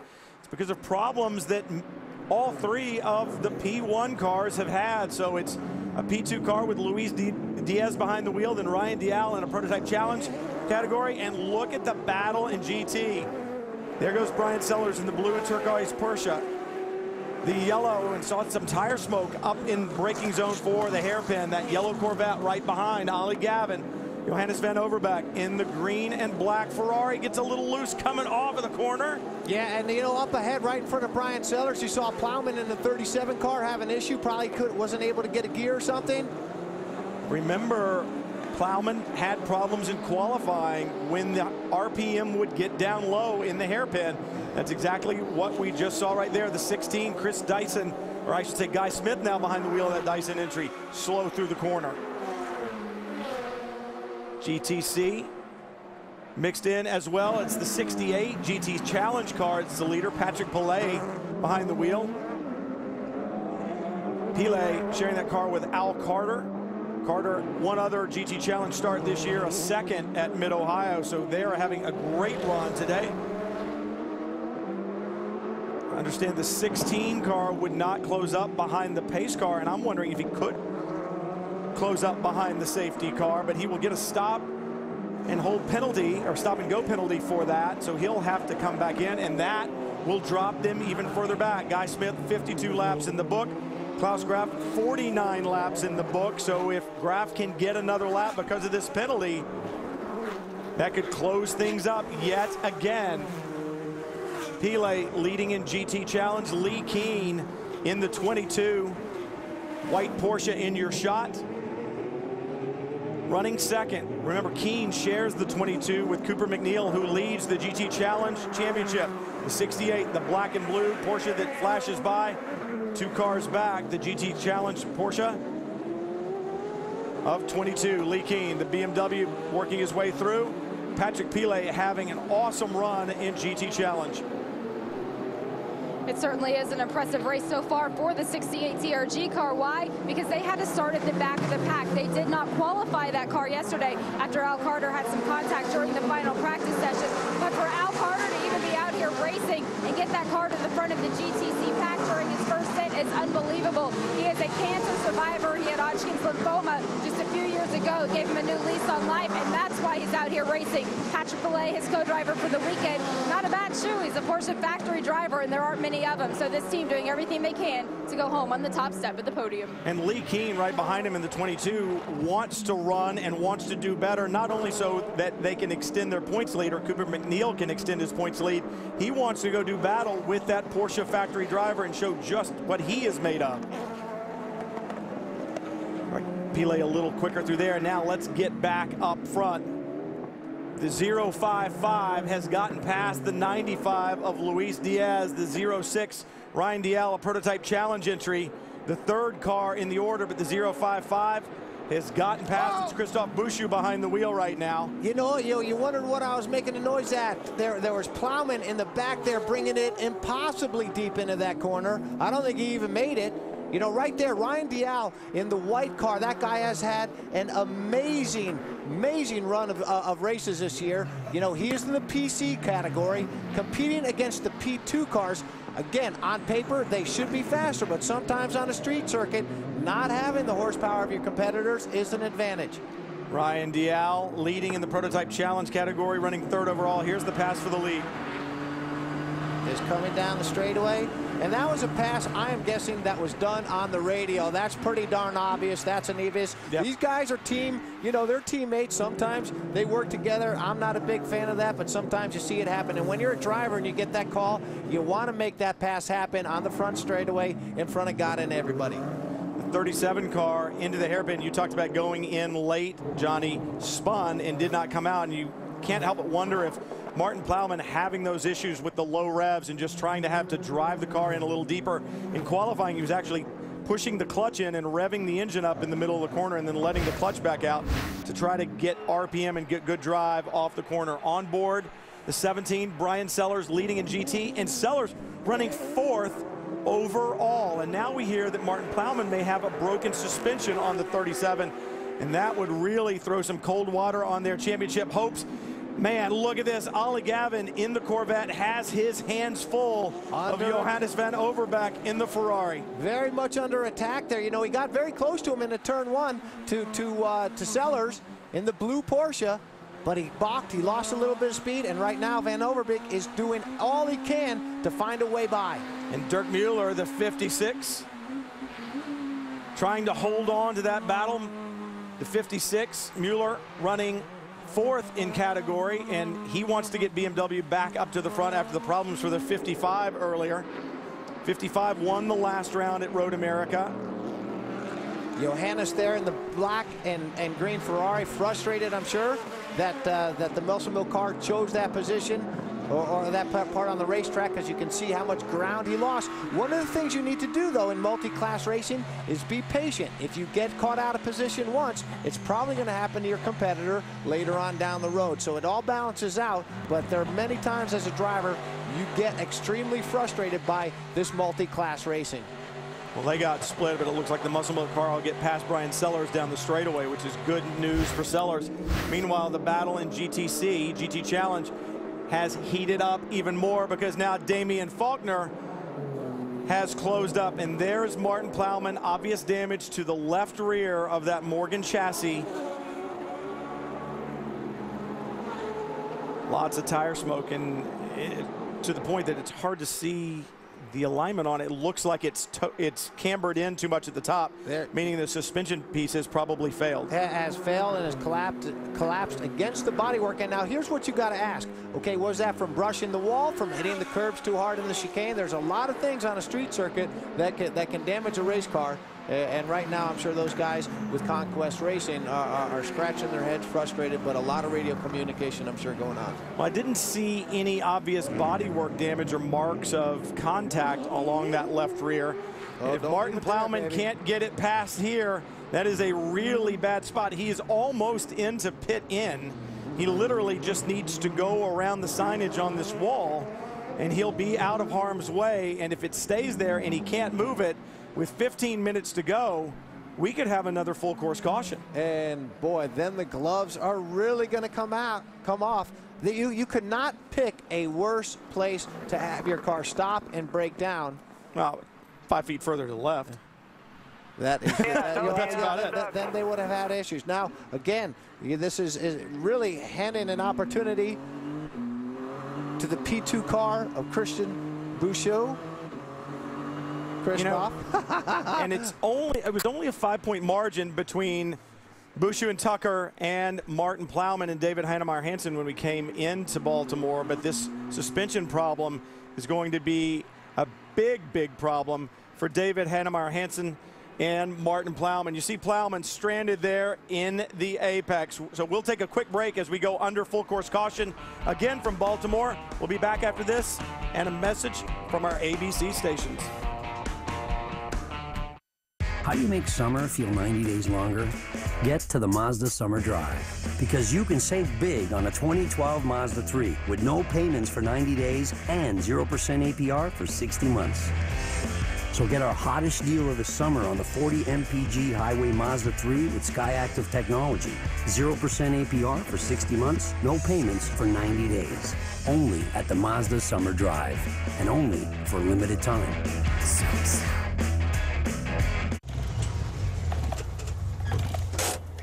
Hey man, You're supposed to work up a sweat doing the work, not starting your equipment. A friend of mine who's a fireman told me this is what they use when they need stuff to start. This SCF has no ethanol in it, so it can sit in there for months and start up easy every time. Plus, it's pre-mixed with oil, so you can pitch this stuff. Try SCF, the perfect fuels for gas-powered tools.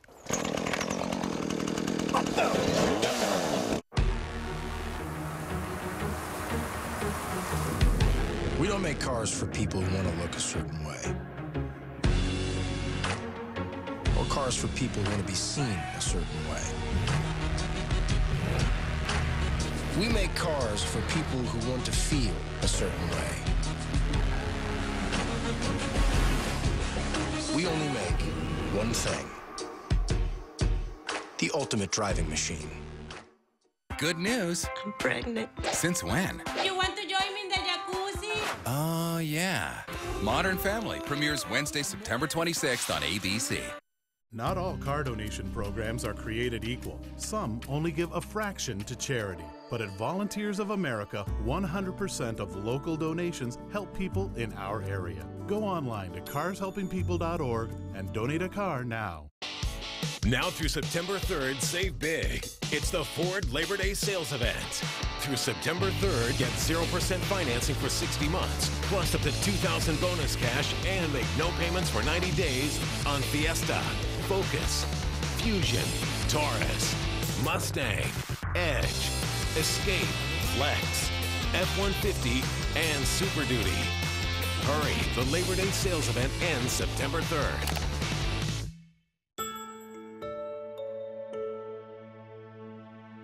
It's countless climbs, nightly walks, even in the rain, a stroll down the aisle with a bride, and later, back up with a daughter. It looks like a knee, but it's really a pretty amazing guy. At Fauquier Health, our plane tree approach to care helps us get to know the person behind every patient. It's different here at Fauquier Health. Not all car donation programs are created equal. Some only give a fraction to charity. But at Volunteers of America, 100% of local donations help people in our area. Go online to carshelpingpeople.org and donate a car now. When you really need to know, ABC 7 weather on WJLA.com. With just 2 races left until the chase, Greg Biffle, Jimmy Johnson, and Dale Earnhardt Jr. are locked in, while Carl Edwards, Kyle Busch, and Jeff Gordon are trying to find a way in via a wildcard position. The NASCAR Sprint Cup Series in Atlanta tonight, 6:30 on ESPN. We're going to have some bumping and banging on a restart here, I've got a feeling. And in GT, it is going to be intense. But you got to think about something. Ollie Gavin, we talked about this. We talked about championships. We're coming to the end of the season. Ollie Gavin sitting in second. The nearest competitor in the championship to him, the closest competitor, is the number 3, the team car, Jan Magnussen and Antonio Garcia. They're 18 points back. If it were to finish this way, Gavin and Milner would extend their points lead by another 10. So how brave do you get? How aggressive do you get with Brian Sellers? Well, you know what? You don't get aggressive with Brian Sellers, but if I'm the Ferrari of Van Overbeek, I am going to get extra aggressive, knowing if I throw even a halfway decent move in there, that Gavin's got to give it to me. So, you know, again, you are right now thinking. You're thinking points, you're thinking championship, but you're aware of what your competitor's mindset is likely to be. 6.5 minutes to go, 62 laps in the books. So not a lot of time to get anything done if you've got a plan up your sleeve. Well, and we just had word with Tommy Milner, who said exactly what you alluded to, Johnny. He expects that his teammate Oliver Gavin knows that their manufacturer's championship comes first and foremost. They'd love to get a win here. It's a home race for Tommy Milner, but he said Oliver Gavin has the state of mind to look at the big picture. So I wouldn't expect him to push it too hard or do anything silly on this restart. And in the Manufacturers Championship, Chevrolet does have a 13-point lead over BMW. And when you look down the back of the line, that BMW 2 positions back. All type of championships on the line. In talking with Wolf Hensler during this caution period, he said, to be honest, there's not a whole lot left in that number 17 Team Falcon Tire Porsche, but he said he's confident in his co-driver Brian Sellers getting everything out of it that is in there. They're ready to go fight. fight is going to be on when we go back to green. We're about to do so. The Porsche Panamera safety car is in. And Christophe Bouchou leads us back to green. His teammate right behind him, Luis Diaz, no problem with that. In fact, it was Diaz who allowed him by a little bit earlier to take over the lead. The only good news in the Prototype 2 category would be for Martin Plowman and David Hannemeyer Hansen. It would look at this point in time like they will have at least finished 70% of the race. And if they do that, they will get third place points. So it may not be as bad as it could have been if they'd had that problem a little bit earlier. Sellers in the blue and turquoise Porsche through the hairpin. Ollie Gavin right behind Johannes van Overbeek in the green and black Ferrari. Not able to mount a charge there, but right behind him, the 56 BMW of Dirk Mueller. Ride on board, and the sky's really beginning to get dark here. We had rain showers in the area a little bit earlier, and you can see cloud cover up and over the curbs through turns 5, 6, and 7. Now you look up there, and what is, I'm sure, very frustrating for Brian Sellers in the blue Porsche is the prototype in front of him, not being able to get up to speed as quickly as the GT cars, holding them back. I'm sure right now Brian Sellers on a solo lap until the tires on the PC car really warm up could go a little bit quicker. Christophe Bouchou leads overall in GT. It's Brian Sellers. In the GT Challenge category, it's still Patrick Pilet in the number 68 from the Racers Group with the lead there. Prototype 1 category car, you've got to look way back. It's Eric Lux, and now a problem for the 02. Guy Cosmo. See the right front fender askew and some damage to the right rear that the crew looks to be attending to. On board the Viper, boom, and there's the contact. Mark Goossens driving the Viper. Yeah, and really, when you watched that, you saw that Guy Cosmo gave him a lot of room to work with. And there's a little bit of a payback. Yeah, I'd say that was more than a little bit of a payback. That was a big-time payback. You know what? And that's not cool. See, now that's the type of thing that you're gonna see a little bit of a penalty. These guys just leaning on each other, still pushing on each other. I can tell you one thing, Mark Goossens isn't going to take any of that, and that's exactly what you saw, fighting back with each other all the way down to the hairpin. And these guys still fighting each other. Goossens on the inside, now just turn in, try to spin him. Cosmo hits him again. Yeah, and that's the type of thing that sometimes will lead to a little bit of a suspension. That's a little bit more aggressive than the stewards like to see. Nothing, though, more fun than playing chicken and wrestling with $1 million cars. Cosmo fires up the 458 Ferrari and heads back out. He's not held in the pit lane by the officials. And Brian Sellers, I think he wants to run the entire season here at Baltimore, because one more time, really showing that he has earned his paycheck by leading in GT right now with just over 2 minutes to go, and a penalty for the 93 of Mark Goossens for that contact with Guy Cosmo. White flag should be out the next time by. Christophe Bouchou leading right at 2 minutes right now. Bouchou into the hairpin. There's Mark Goossens behind the wheel of the Viper. Talked about this car. It is a very sturdy machine, obviously, from what we just saw. And mechanically, it has been sound, but they've had problems with contact. Dominic Farnbacher with a crash in the 91 car in practice, took it out of contention for the weekend. And this is the battle for 3rd and 4th in GT Challenge. The 66 of Spencer Pompelli, another entry from the Racers Group, really closed into the back of that green number 34 from Green Hornet Racing. Damian Faulkner in the green Porsche, Spencer Pompelli, and Faulkner was right up on the back bumper of the 22, the white Porsche of Lee Keen right in front, but he's dropped back a little bit. But these GT Challenge races, this is the way they end up a lot of times, nose to tail over the last several laps. Well, and what's really exciting, just like the PC battle, is that you have your best drivers in at the end. Good GT action going on. You see the Ferrari flash through the 01 of Van Overbeek, then Dirk Mueller. Jörg Bergmeister in the Flying Lizard Porsche, the silver and red Porsche with the front tires off the ground across the railroad tracks, and then Jan Magnussen right behind him. White flag is out. Christophe Bouchou just received it down the front straightaway, and this fight has seen the white flag as well, so it'll be 2 miles to get the job done, and Magnuson may not have a front end left on that Corvette because he's got damage to the front of it, so he has certainly been in a street fight. These guys reaching for everything they possibly can. Yeah, and I'm guessing that's probably from cutting a chicane a little bit too close. Saw that earlier with one of the BMWs, and this is such a great battle. Van Overbeek in third, the BMW, Mueller in fourth, Bergmeister in fifth. 20 car of Dyson Racing is going to win P1 for 2 years in a row. Now they are well back in the field in 13th right now after the problems that they had.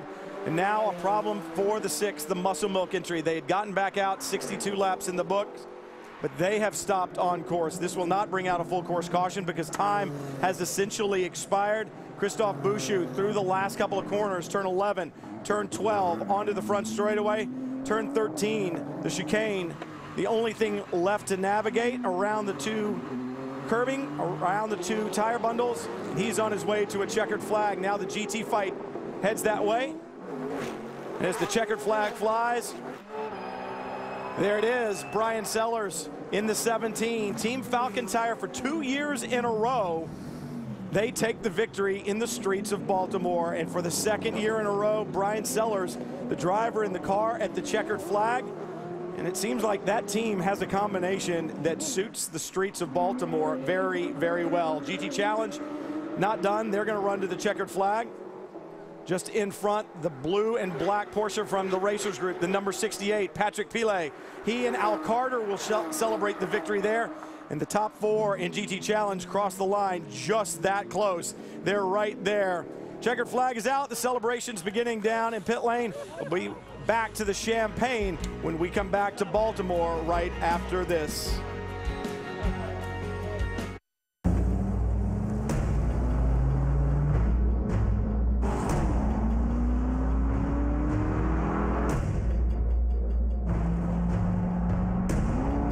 It's not just what we gave the new Corvette 427 that makes it special. It's what we didn't.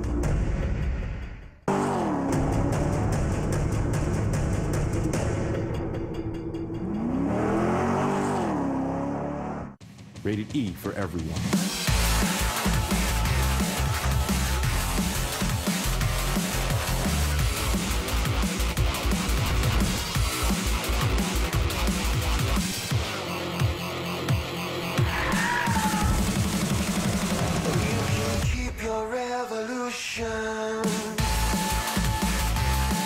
Available now for Xbox 360.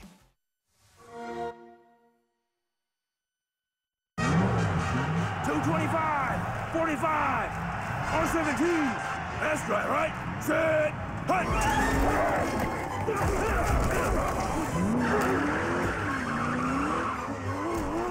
At Yokohama, pioneering technology to produce the best performing tires in the world is all part of our game plan.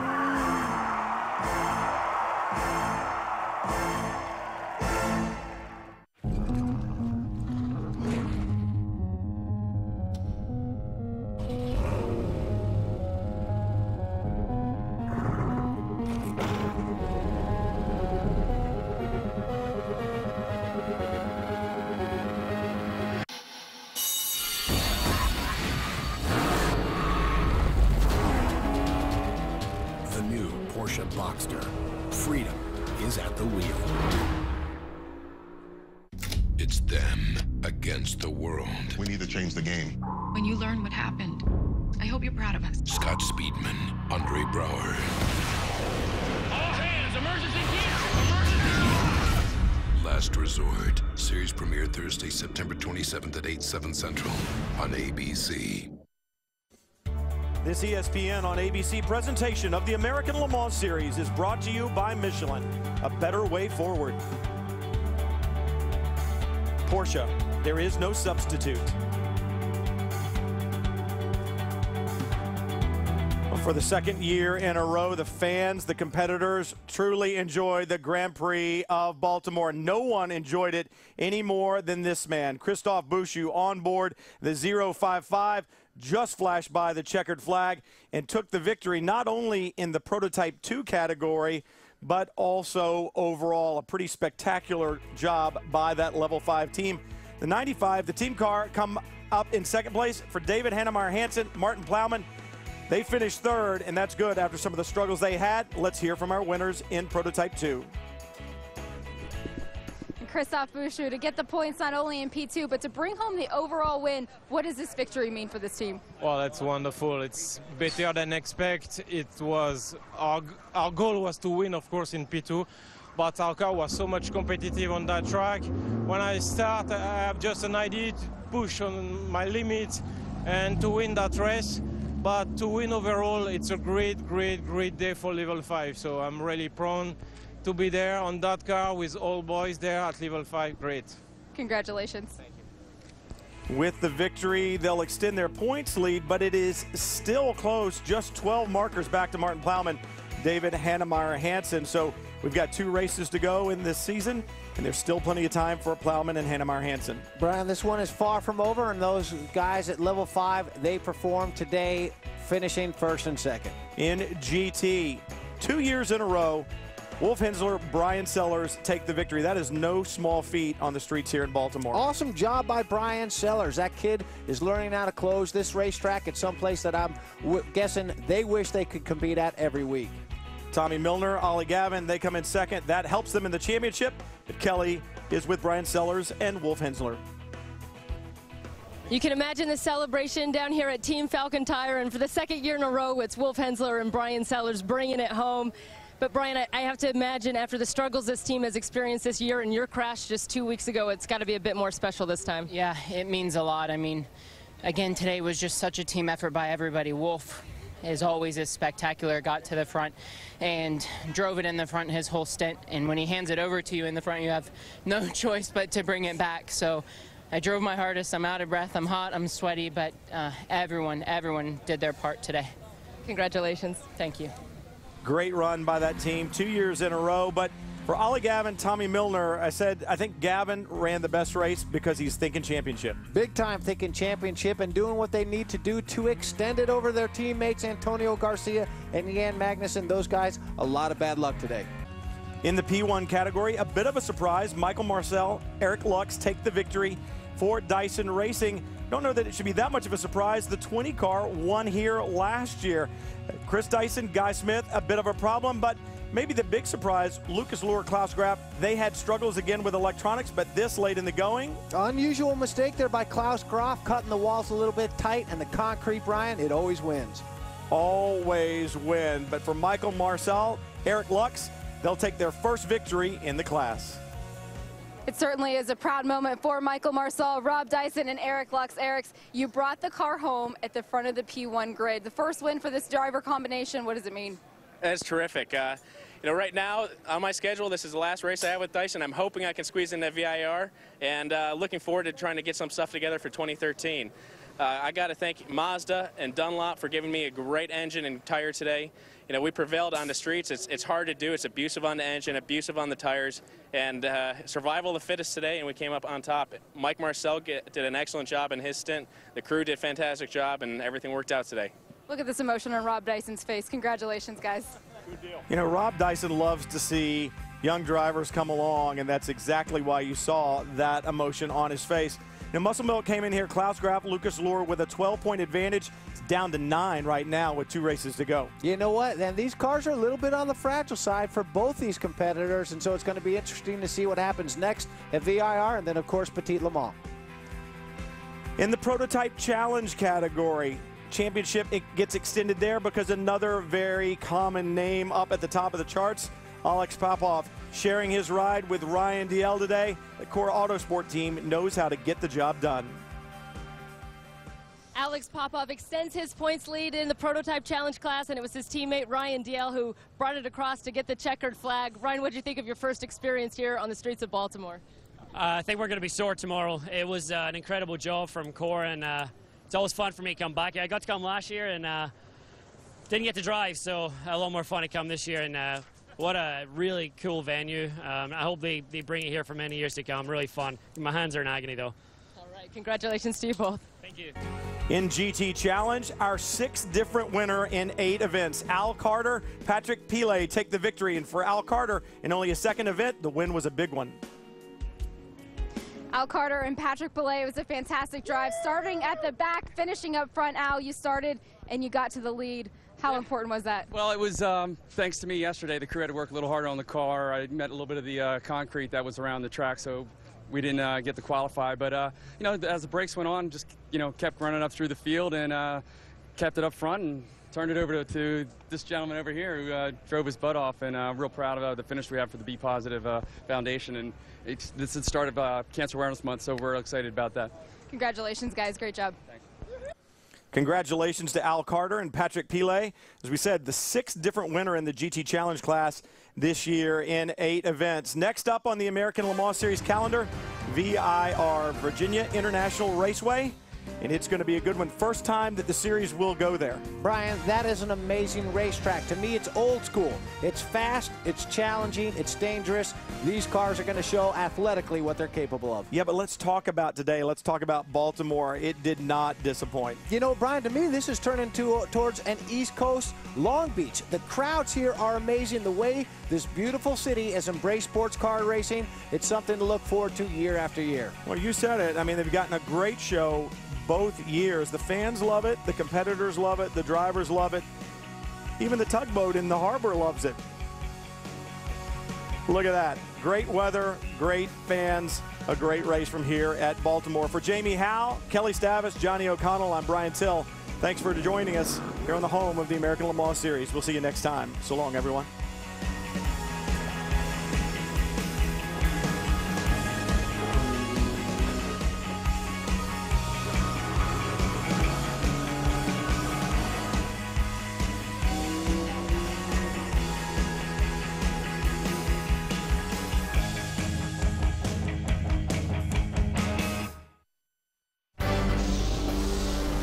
This has been a presentation of ESPN on ABC.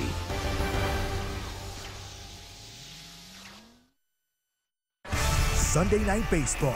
Detroit and Chicago battle for the division as Cy Young contenders Chris Sale and Justin Verlander go toe-to-toe on baseball's biggest stage. Sunday Night Baseball. White Sox Tigers tonight at 8 on ESPN2. New York's most seductive address wants you. 666 Park Avenue premieres Sunday, September 30th on ABC.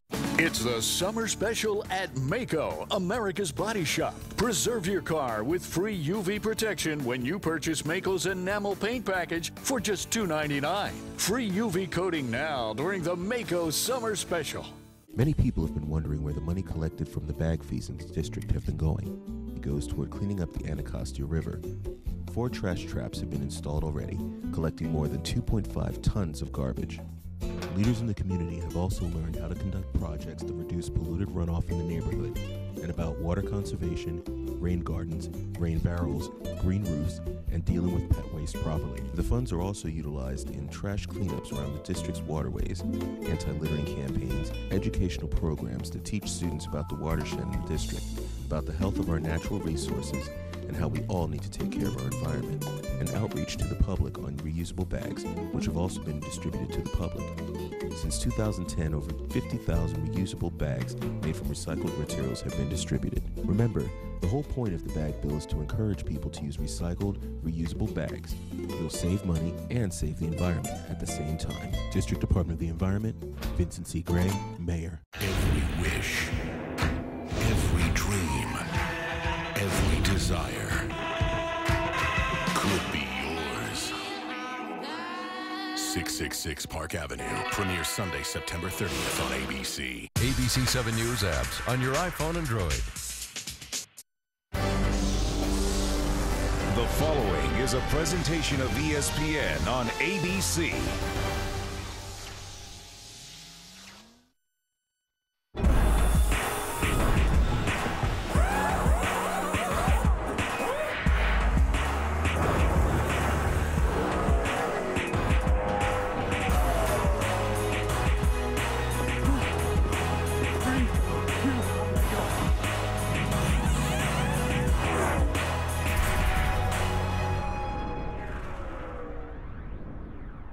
From their state-of-the-art facility, Michael Waltrip Racing has emerged as a top-tier team in America's largest spectator sport, NASCAR.